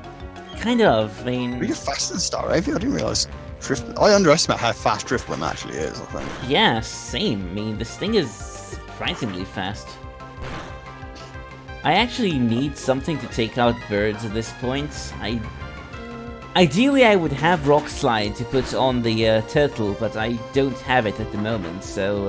I don't even know when you get Rock Slide in this, to be honest. To be honest, I completely forgot. Drifblim's base speed is 80, so that's not too bad. Ow. Okay, this would be a good It's the time same to as Venusaur and Blaziken, actually, so... This would be a good time to switch out Netch. Your apologies accepted, Mega Game. Oh, that was a close one. Yeah. some right people say then. like the HP bleep in Gen 5 was annoying. It's like I the think, music. yeah. I must admit, I've never quite understood that argument, just because, like you say, the bleep in Gen 4 is kind of so much So like, worse. over and over and over again. It's like, dude, I know, stop it. Yeah, because, I mean, in Gen 6, obviously they ruined the music, but they did at least make it, they made it beep a few times and then stop. Oh, throw. Might as well see if Barkley manages to do anything. Come on, Slam, and welcome to the jam. Yes, Here we that go. is exactly why I called it that. Although he doesn't have any fire moves. Well, that's Storbs. Just out of curiosity, oh yeah, it doesn't. Is there a reason why he's called Barkley? I mean, I don't It's a associate dog. Handjin with. Yeah. Because Fair enough. bark. And it's also got basketball colors, so whatever. Yeah, I was kind of thinking, like, when I see Barkley, immediately just think Space Jam. Yeah, and I was like, honestly, same. Whoa. Okay, the thing is surprisingly... That thing hits surprisingly hard. That works. to be fair, it does have 3 levels over you. Yeah, I wouldn't stay in on a Weasel. Yeah, that's why I've got 2 grass types. Well, aside from the fact I just really like grass types. Yeah, I mean, it's, Ariel's. Those Buizel used pursuit. So he's saying that voice is like, after him, chaps! Don't let him get away!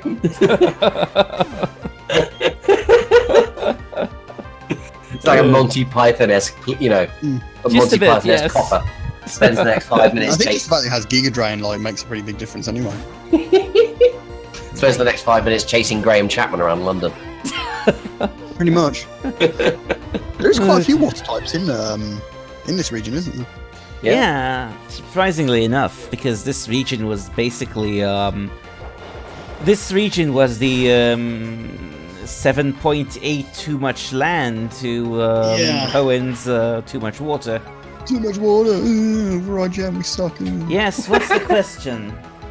Ask your question, Mega Gamer. We'll answer it. Yes. Yeah, I don't like iGen. I literally don't know anyone who considers them credible these days, so it's kind of...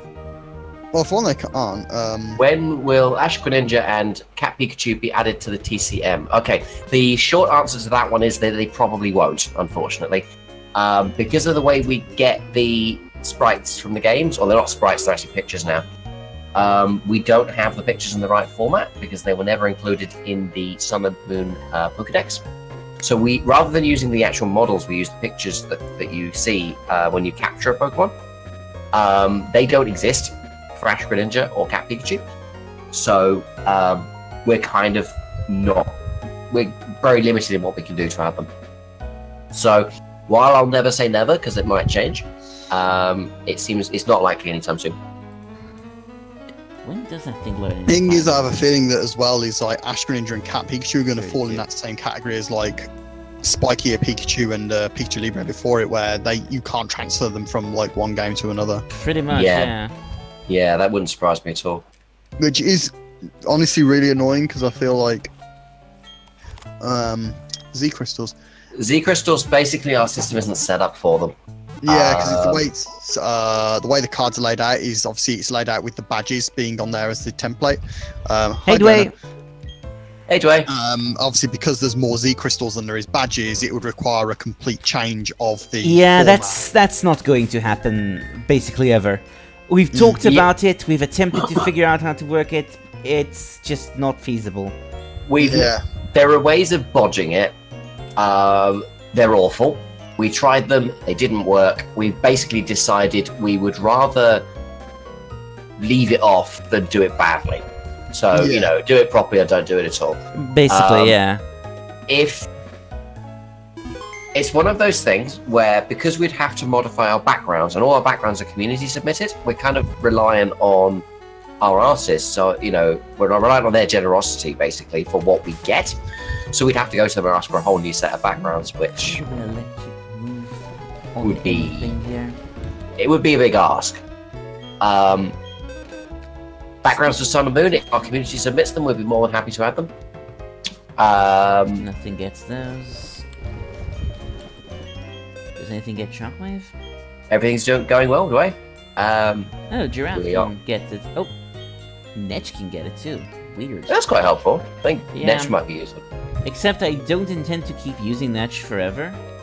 I mean, Ah. I kind of, honestly, the way the game is moving right now, I might actually keep it, because my original plan was to eventually replace it with a Frostlass, because, you know, it's effing Frostlass. But, the more I've been playing through this, the more I feel that Netch might actually remain more useful than it was. Yeah, fair enough, yeah. To answer your question about just adding 8 crystals, how would you choose which ones to add? And the first thing that, if we ever did that, the first question we would get, I guarantee it, 5 minutes after it went live, would be, where are the rest of them? Yeah, basically...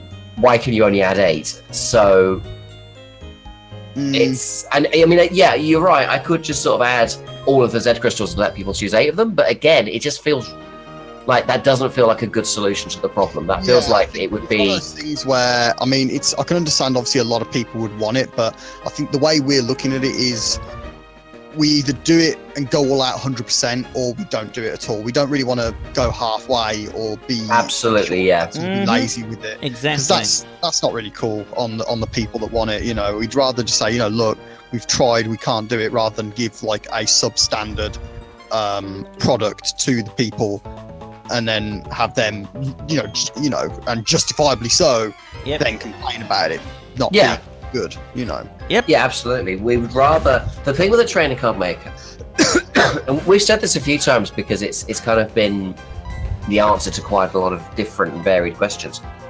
The trainer card maker is a way to make a trainer card graphic quickly. The idea is that it will never be all things to all people because it can't. So if you need things that we don't offer, you know, if a lot of people are going to use them and we can find a way of doing them, then great, we're happy to support that. If we can't, you know, if for whatever reason we can't, or it's going to be really niche, like we had a request to do friend safaris way back in the day. Do you remember those? Because we don't. Yeah.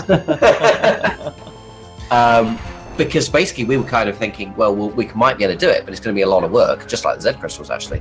We were going to need so much community input in terms of new graphics for them and all this sort of stuff. And it basically transpired that the next games came out and they were dropped. Yep. So people wanted the Friend Safari stuff, and it was, you know, a completely legitimate thing to want.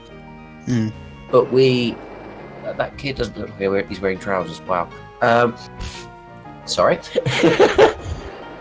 It was a completely legitimate thing to want, but it wasn't something that we could necessarily help with, because we needed to be, like I say, good enough for most people. If you needed more than that, you make really your need to own. stop. Yeah, you need to make. Unfortunately, you need to make your own. The assets are relatively freely available. You know, you can make your own backgrounds pretty easily. Get Pokemon sprites from various websites. PK Pariso is brilliant for it. Well, put it this way, I've managed to make my own custom trainer card myself in the past, and I'm absolutely horrible at stuff like that. Yeah. So if I can do it, I have every confidence that you'll be able to do it. Probably much better than me. Yeah. Yep. So, Yeah. Like the advice I'd give you is go and try it. You know, open paint and see what you can do. Yeah. You know, go online and see if you can find the sprites you want. I mean, one thing I will say is you're not allowed to use ours. Yeah, so it's plagiarism. Yeah, you can't take our stuff. So don't. Yeah, Because if you will, we will remove your head from your spleen. Yeah.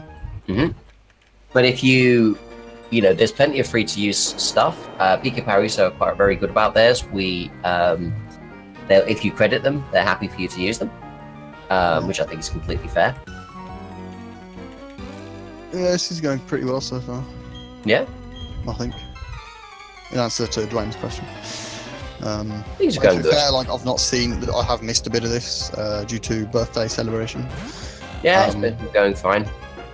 I will say I'll it doesn't look like I'm going to be on tomorrow due to a different stream. Fair enough. I'm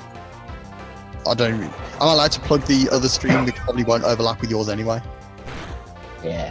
The Destiny 2, basically I'm doing Destiny 2 stream on tomorrow at 8 o'clock for the raid, which is going to be a very interesting raid because we have to use rubbish weapons.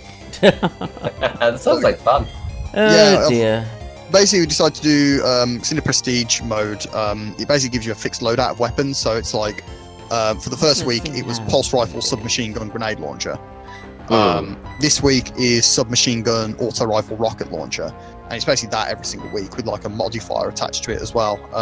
Right. Last week's modifier was horrible. That this week's is a bit more fun and interesting. So we figured for fun, just before Forsaken comes out. That stream will be viewable on my Twitch channel, which is twitch.tv/#trends at 8 o'clock tomorrow. So basically what we decided to do was, would it be interesting to sort of do the original Leviathan with a loadout limitation like that? And I was like, okay, let's make one for the clan and do it that way. The only difference is I put an exotic weapon in the loadout as well to restrict it even more. So obviously with when it comes to picking out certain weapons, it's like, oh well, I could just pick this one. It's like, well, you might not necessarily be able to because there's already an exotic that you're forced to use in the loadout. And in this loadout, it's going to be the worst exotic weapon in the game. Oh, that sounds like fun. Yeah. So it's going to be. So this is going to be to beat Callus and do the whole raid with, and the loadout is basically going to be a hand cannon in the kinetic slot. Okay. Which sounds fun. Yeah, yeah. The exotic fighting lion in the energy slot. Right. Which is widely considered. Well, it was at least considered pretty much unanimously to be arguably the worst weapon in Destiny history. Let's have a look. Oh, okay, so it's a submachine... Oh, grenade launcher. It's a grenade launcher that goes in the energy. Oh! Right, okay. It's bounce off surface, it's hold better. Fire. Yeah, it's better than it was. It's still very, very situational. And the final weapon slot, the power slot, is also a grenade launcher. Basically, so, it's hand cannons and that's it. Hand cannons and 2 grenade launchers is the loadout, and one of the grenade launchers is complete garbage. And for the sake of it, because obviously, you know, Twitch channel is #trends, I have to hashtag something. So the name of the event is going to be #2 nades 1 raid. I like it. Dark on a bike. This loadout thing, is it a case of being able to actually configure a loadout that gets kind of pushed onto people, or are you having to... No, it's one of those things where you kind of have to manually do it, so you just kind of say to people like, yeah, you can use this. But it is within the clan anyway, so they all know what the rules are, and, you know, I can pretty much trust them to follow it. Yeah, that makes sense. I was just wondering, I mean, I did think it'd probably be a bit beyond Bungie to introduce something that fun, but... well, to be fair, the prestige modes actually do put a restriction like that on, so... Yeah, but you can't customize it, can you? No, it's whatever they give you, basically. This is one that I've personally made myself, as to, like, make a little bit... So the thing is that the Leviathan raid now it's easy, like, you know, you can pretty much just walk all over it, especially with the newest weapon, Whisper of the Worm, that's come out recently, which is basically just a improved copy of the Black Spindle from the first game. So we figured, you know, just to make it a little bit more interesting and fun, right before the new expansion comes out, let's just mess around with this and see what sort of funky things that we can use in the raid and see how it goes and have some fun with it. That does sound good. Yeah, if it ends up being successful, I probably will be doing them on a sort of weekly basis, you know, and sort of with different loadouts every week, sort of different themed loadouts, like, well, you'll have to see when I get there, so. Melee only. I mean, considering Forsaken is pretty much allowing you to use any weapon in any slot, we have made jokes like saying like like your weapon loadout is just 3 swords. That sounds tricky.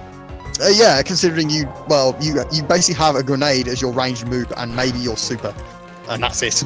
Well, you would also have a huge ammo problem, wouldn't you? Because yes, they only you have about probably would. six swings in them before you're not allowed to swing them anymore.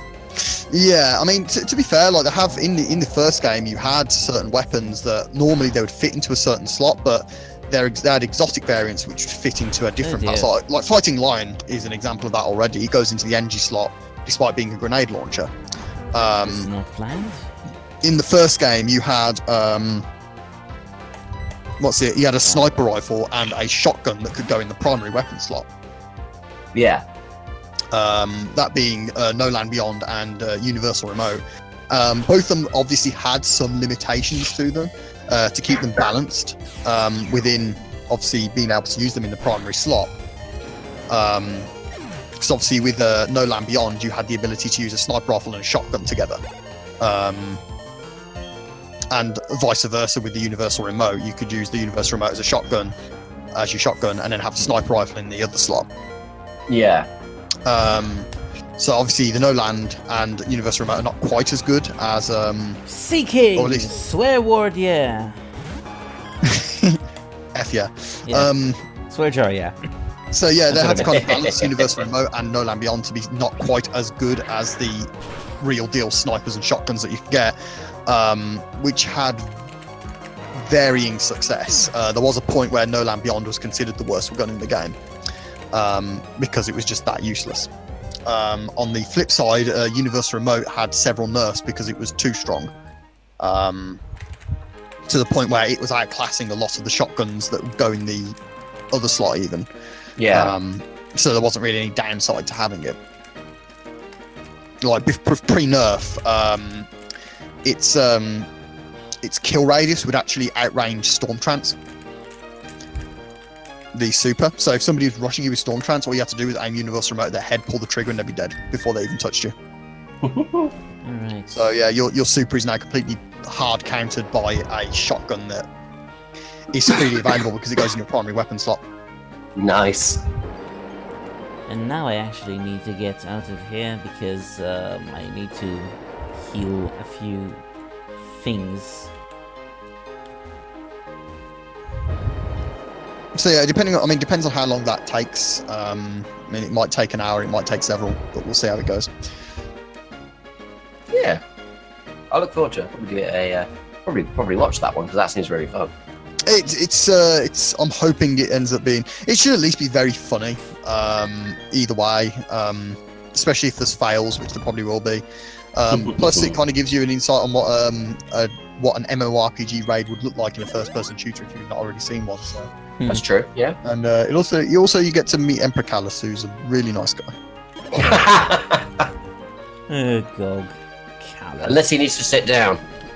Yeah, well, that's Inspire of Stars, and that's not entirely his fault, to be fair. But yeah, he's a very interesting character, I have to say. Like, I do insult Bungie and criticize them in many ways. I have done over the years. I mean, when you play a game like Destiny for as long as I have, you're going to. Yeah. I have to say, Callus is a very interestingly written character, and I do hope that they kind of capitalize on that in the future. I mean, to be fair, they have shown recently that they have very good memories when it comes to continuity. Well, not necessarily continuity in this case. In Halo 2, Yeah. as something he's mentioned about a whisper on Io. Okay. That's in Halo 2. Yeah. Right now in Destiny 2, there is a mission on Io called The Whisper. Nice. So, I mean, I don't know how long it's been between Halo 2 and now. Oh, ages. Halo 2 must have been. Well, it was original Xbox. Yeah, it was, yeah. It was, So it yeah. was probably 2004, 2005. Yeah, so you're looking at... Let me have a look now. I'm curious now as to when Halo 2 came out. Yeah, let's have a look. Halo 2. Halo 2... 2004. 2004, yeah, you were right, yeah. So that's 14 years. Yeah. And I mean, that's like hell of a brick joke, isn't it? Yeah, they made a throwback to that comment from 14 years ago in Halo 2. And I thought that was really cool. That is. I mean, it's not, you know, it's not quite as impressive as Pokemon, which is now, it is so much of a callback to 20 years ago. It's just making the game again. Yeah, pretty much. Yeah, yeah, it's just like, yeah, we're just going to re-release. Like when Destiny 3 comes out, it's just going to be Halo 3 again. Even though we already got that in ODS2. That's true. I'm kind of... Yeah. I'm kind of surprised I like Destiny as much as I do, because I really don't like Halo. Much of a weapon of mass destruction I was very surprised as well, because I wasn't a big fan of Halo either, but Destiny just hooked me for some reason. I'm still not sure exactly how or why, but I was just like, yeah, I actually like this. I don't know why, but it's just fun to play. I'm kind of like it, and it's. I have to admit that Destiny 2 rubbish things, but it's still fun. Yeah, I have to admit I've not played the first one, but I really did like what I've played of Destiny 2. I mean, at least the first part of it. The expansions were... they had cool ideas, but they were kind of there. And then they kind of have to go and ruin everything, so I don't even know what to think about that. I think Forsaken gameplay-wise looks like it's going to be really good.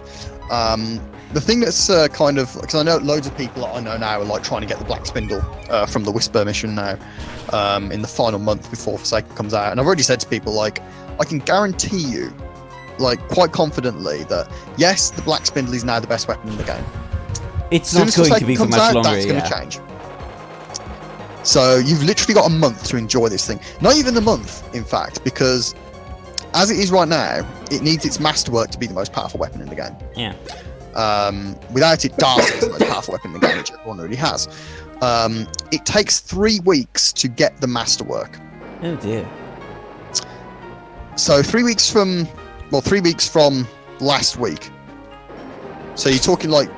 so you've got literally 3 weeks where you can use this super powerful gun before Forsaken comes out, and most likely renders it obsolete. Gosh. Pretty much. And I'm just like... I mean, I guess it kind of gives you something to do, and that's what people said. Like, it's something extra to do, which it is. You know, I can't fault that, and you know, I approve of Bungie making the effort to give players extra content right before the new expansion hits, rather than just leaving them with sort of dead air, which is what they have done in the past many times. You know, so I'll give you props for that. It's just kind of a bit sort of underwhelming when you think that none of that stuff that you did in that extra content is going to really matter that much in the long run, I don't think. Yeah, that's kind of a big deal when it comes to MMOs. You've got to have that continuity. Yeah, it's got to have. There's got to be a purpose behind what you're doing. In an MMO, otherwise, there goes like the whole motive behind doing it is gone pretty much. Yeah, and because the whole concept of an MMO involves grinding. You know, it involves repeating, well, not necessarily repeating content, but, you know, coming back to play the game and play the game in a similar fashion to the way you've played it so many times before. I can never remember if he sends out Gyarados first or something else. No one's going to do it if there's no reward. Exactly, yeah. Do you want us to look that up for you, Stuff? Let's see. I do need to remember if he... I know he has a Gyarados, a Quagsire, and a Floatzel. No, wait. That's correct, yeah. Yeah, he also looks has one like... Platinum, yeah, it looks like he sends out his Gyarados first. Okay, so I'll just drop Niche in. Yeah, just lightly poke it with the electric move and it'll fall over. That's the plan. Zap it in the face! You got the grass type, so... Yeah, And Drift Beam's got Shockwave, doesn't it? Yeah, now it does. I figured that... Yeah, I mean... I figured that basically... I think Drift Beam's faster anyway as well, isn't it? It is kind of... I mean, we already know Drift Beam's fast. I think base 80 is faster than... I can't remember what Gyarados' speed is. Honestly, I can't either, but... I can't remember. We'll manage to take it out. Yeah, it'd be fine. I can't see Gyarados one-shotting Drifblim, honestly. Yeah, it is. I mean, even if Gyarados has Bite, and it does, I've had the Gyarados attempting to bite my thing here, and it didn't work out all that well for them.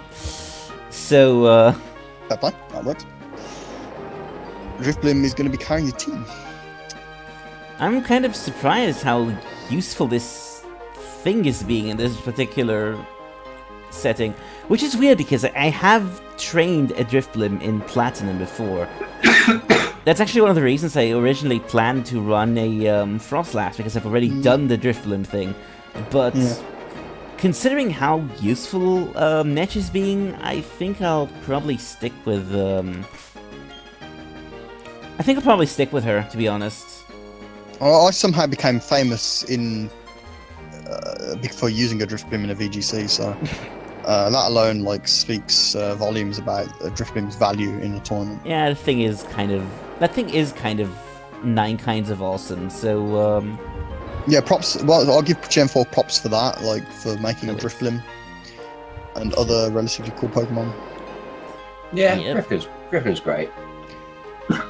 I think, you know, in terms of adding, like the new Pokemon selection in Gen 4 is one of the best. I kind of say that hesitantly, really, but I It think is- when Gen 4 does well, it does really well. The problem is it Yeah. doesn't do well very often. that I think I agree with that. Yeah, I think the problem is it introduced a load of new Pokemon, which was great, but then the Pokédex itself was so barren, at least in Diamond and Pearl, but I Yeah. think to some extent that too, Yeah. that you kind of got stuck with those my Pokemon. God.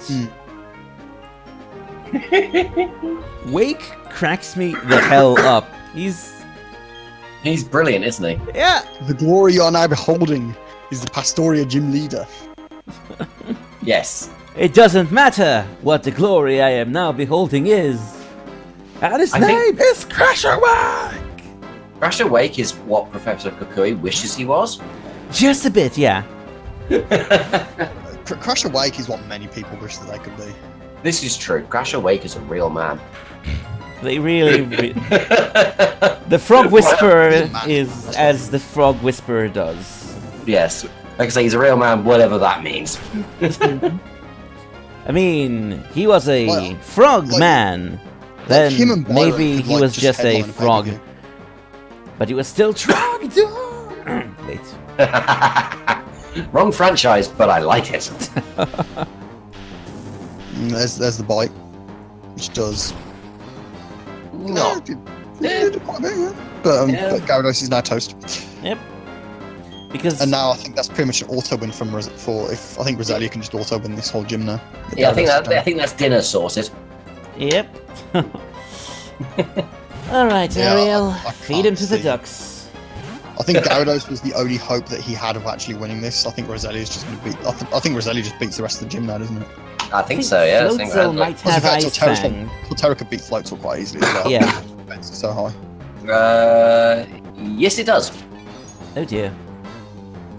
Oh, and it's It has Ice Fang actually, I think, so it might have to be it careful. does, yeah.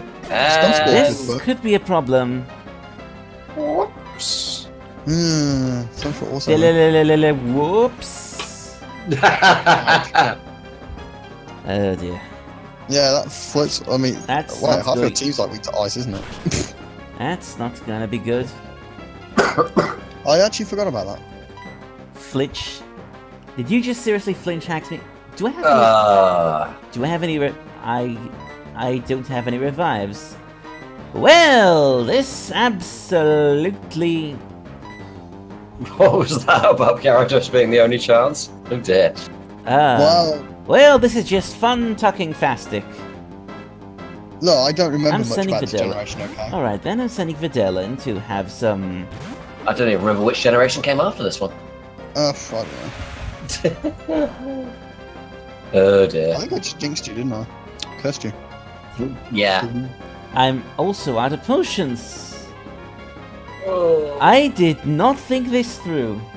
I did not expect you to come into this so... Yeah, okay. I did not expect whatever this is. I don't know. Yeah, I just saw like loads of items in your bag, and I thought, oh, it'll be fine. Yeah, Yeah, this I is mean, the sort of. Yeah, this is the sort of stupid thing that I do. I know, right? Well then, this is going All to I'm going to say is when I run through Gen 1, you will not be seeing issues with the bag. Well then, Well, I must okay, say- I'll tell a lie. You probably will be seeing issues with the bag, but they'll be entirely different issues. Yeah, you'll be breaking the bag. Yeah, the bag will become like a giant glitch that allows you to bend reality, basically, rather than just costume matches. drug You think bag, he- etc. If anyone thinks he's kidding, he's not. No, I'm going to He's be... been completely literal. Did Yeah, that thing have a yeah, service berry? The Gen 1 bag, if you So it seems. use a certain glitch, you can literally use it to, like, completely Well, I did not expect that, but then again, destroy the game. ah well. So, I guess Crash Away wasn't too fond of me insulting him. crunch. Well, that's going to die to Crunch. Yeah, of course it is. Basically, I should have had more items. Oh. Okay I then. think we can call this level grinding now. Not necessarily. I mean,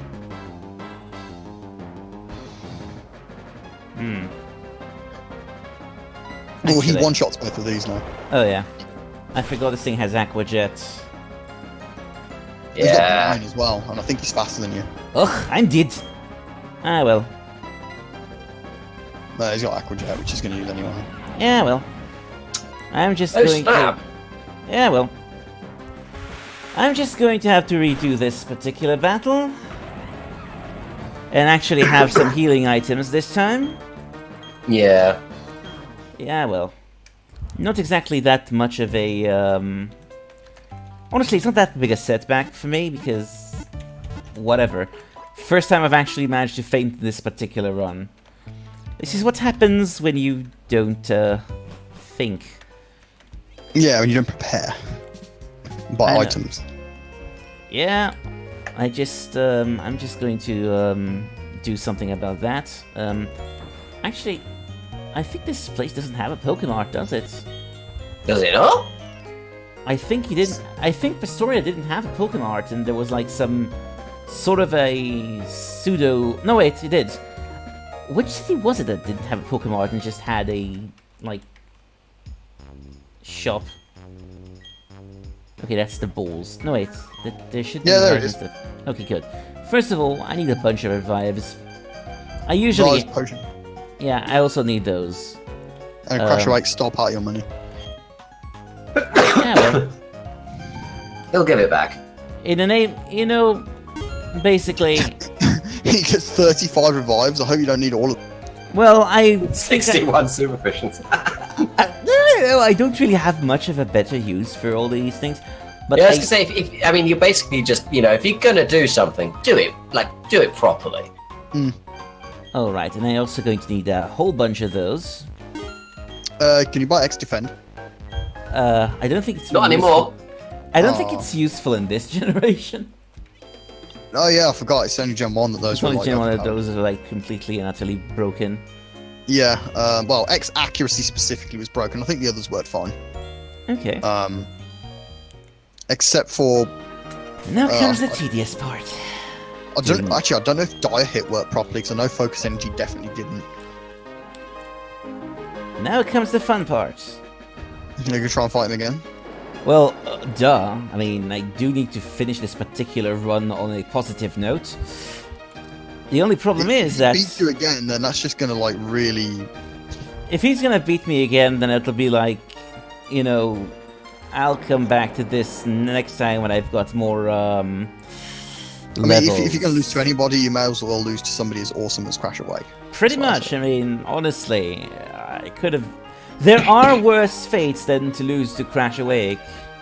I mean, if it wasn't Crash Awake, it would have been Byron later on. At Yeah. least it's not some random Sigilif.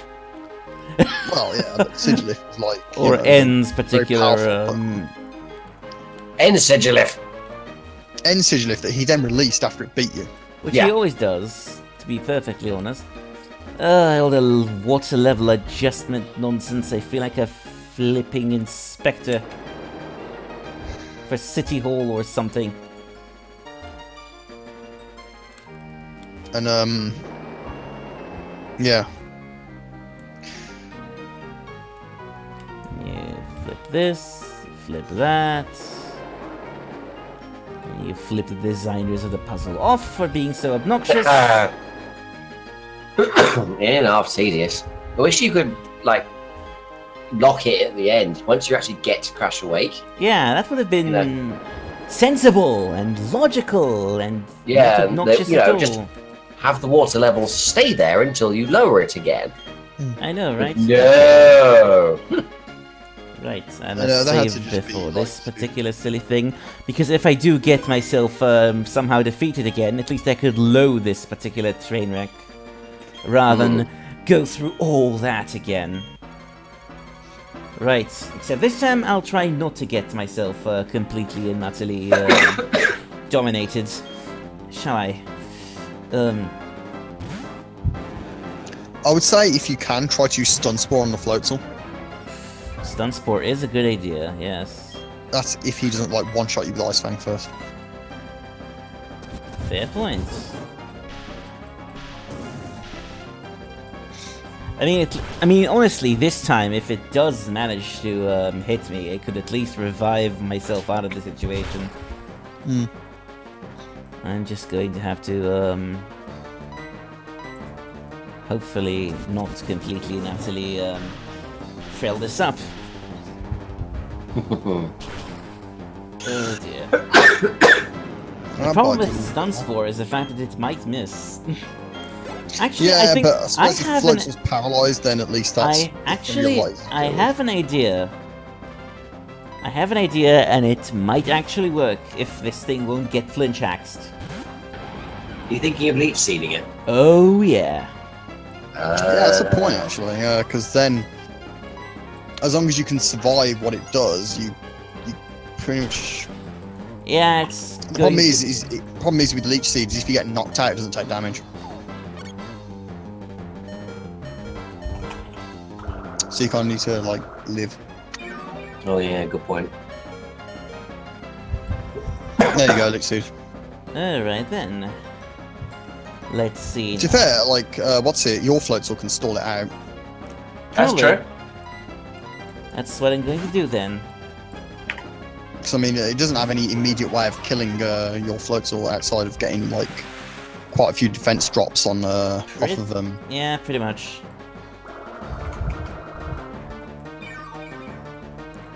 Crunch. Yeah.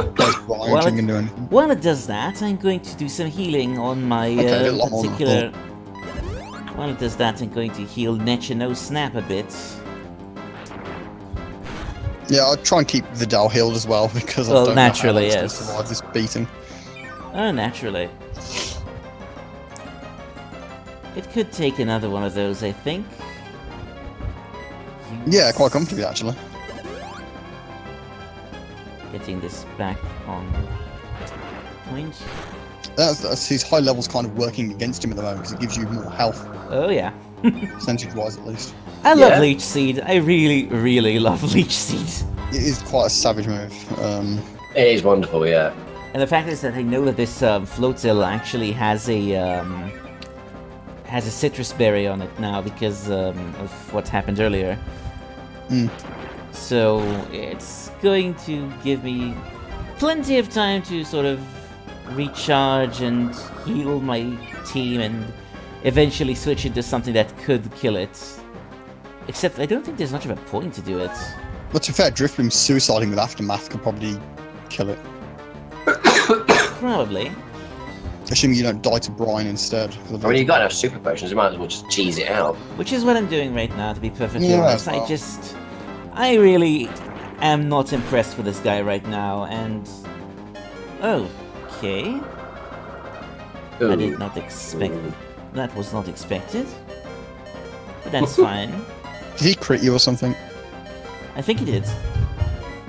It didn't look like a crit, it just hit really hard. He didn't mention it. Unless he's dropped your defense and I just somehow didn't know. Oh yeah, he did. Oh. Because Crunch has a chance to lower your defense, and it did trigger once. Okay. That's fine though. And then it decides to do Aqua Jet because... reasons. Maybe it ran out of Crunch PP. I think he just did it because he saw your health was low. Well, yeah, fair enough. So just Yeah, like this these game has priorities. this. Yeah, this game has some weird ideas about how to deal with the thing. So it's just gonna be spam. I think Vanelli's in this. Better than Gen 1. I mean, Which will. honestly, if Adele falls this particular turn, well, yeah. But it's still a better chance of doing something than, you know... Okay. I think Netch might be able to do something now. Yeah, let's just send it in. Just shockwave. Oh dear.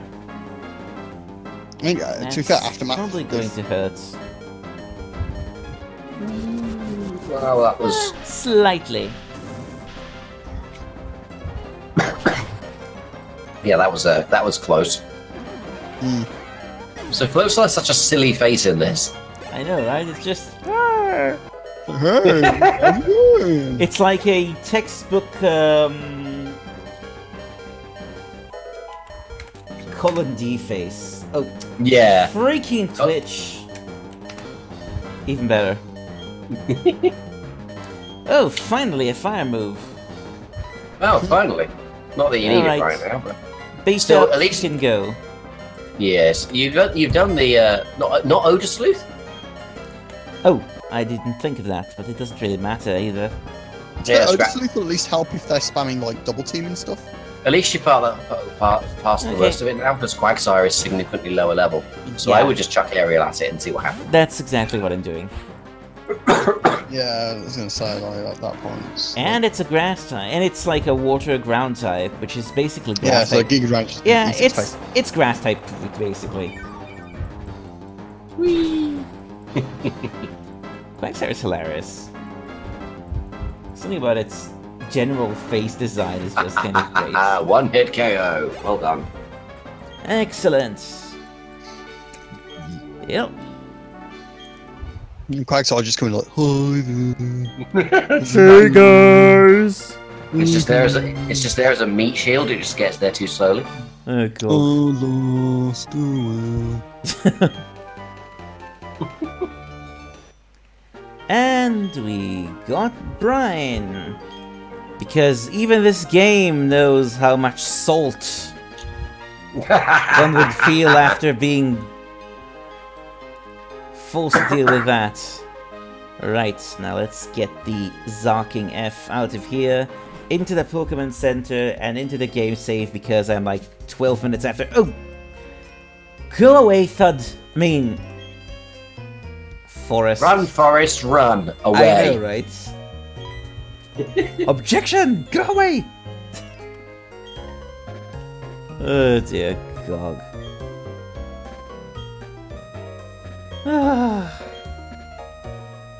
I like how he heard you from all the way at the back of the gym. What?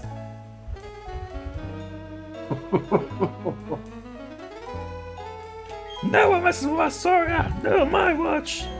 Hey, Master, wait! He's you ever not think- into that, Forest, for Phil's sake. Stop broadcasting your kinks everywhere. Yeah, it's not Tumblr. I know, right? Anyway, Do you ever think Crash Awake got his name by doing exactly that? crashing What, wakes. crashing and waking? Yeah, Crashing Awake. Yeah. Maybe. Who knows? Not me, that's for sure. Anyway, so now that we've managed to deal with that particular train wreck, I think this would be a good time to call it a day. Yeah. Excellent. Yeah. Alright then, so... honestly, there's not really a lot to say here. We came, we saw, we died horribly, and then we undied horribly. We got then we returned the favor. Exactly. We got a gym badge. And now we can officially say he's dead, Jim. Oh, how has it taken us that long to make that joke? I have no idea, but we have. Let me just actually update the trainer card while I'm at it, because, why not? Good thought, yeah. 1, 2, 3. I didn't have any actual weird modifications to the team otherwise. No, wait, I did have one thing changed. 1 second, Pokemon. Off with you.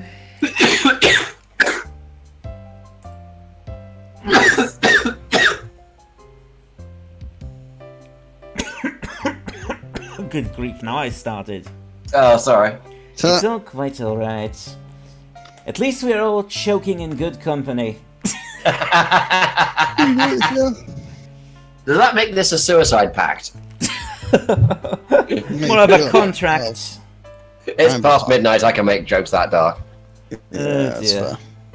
Right, so essentially that's the lot of what we are getting today. Tomorrow we're going to have Dr. Oak running through Johto, and on Monday we get Teapot running through Unova again. Yay! And that's the stream schedule as far as I'm aware. Of course, if anything changes, if anyone gets shot out of a cannon, except people who are supposed to get shot out of a cannon, we'll let you know. Stay tuned to our social media, etc, etc, etc. I've been Stellar Windlesidian, I'm still Stellar Windlesidian. The debut of the Generation 1 Mono Poison run might be this weekend coming, the next one, at some point. But that's to be confirmed. Yep. So, we shall be seeing you next time we run into these games. We're Pokecharms, I'm Stellar Windlesidian. These were Teapot and KOL. Yo. And see you later. Until we meet again, beware the green cheese at midnight. It's over!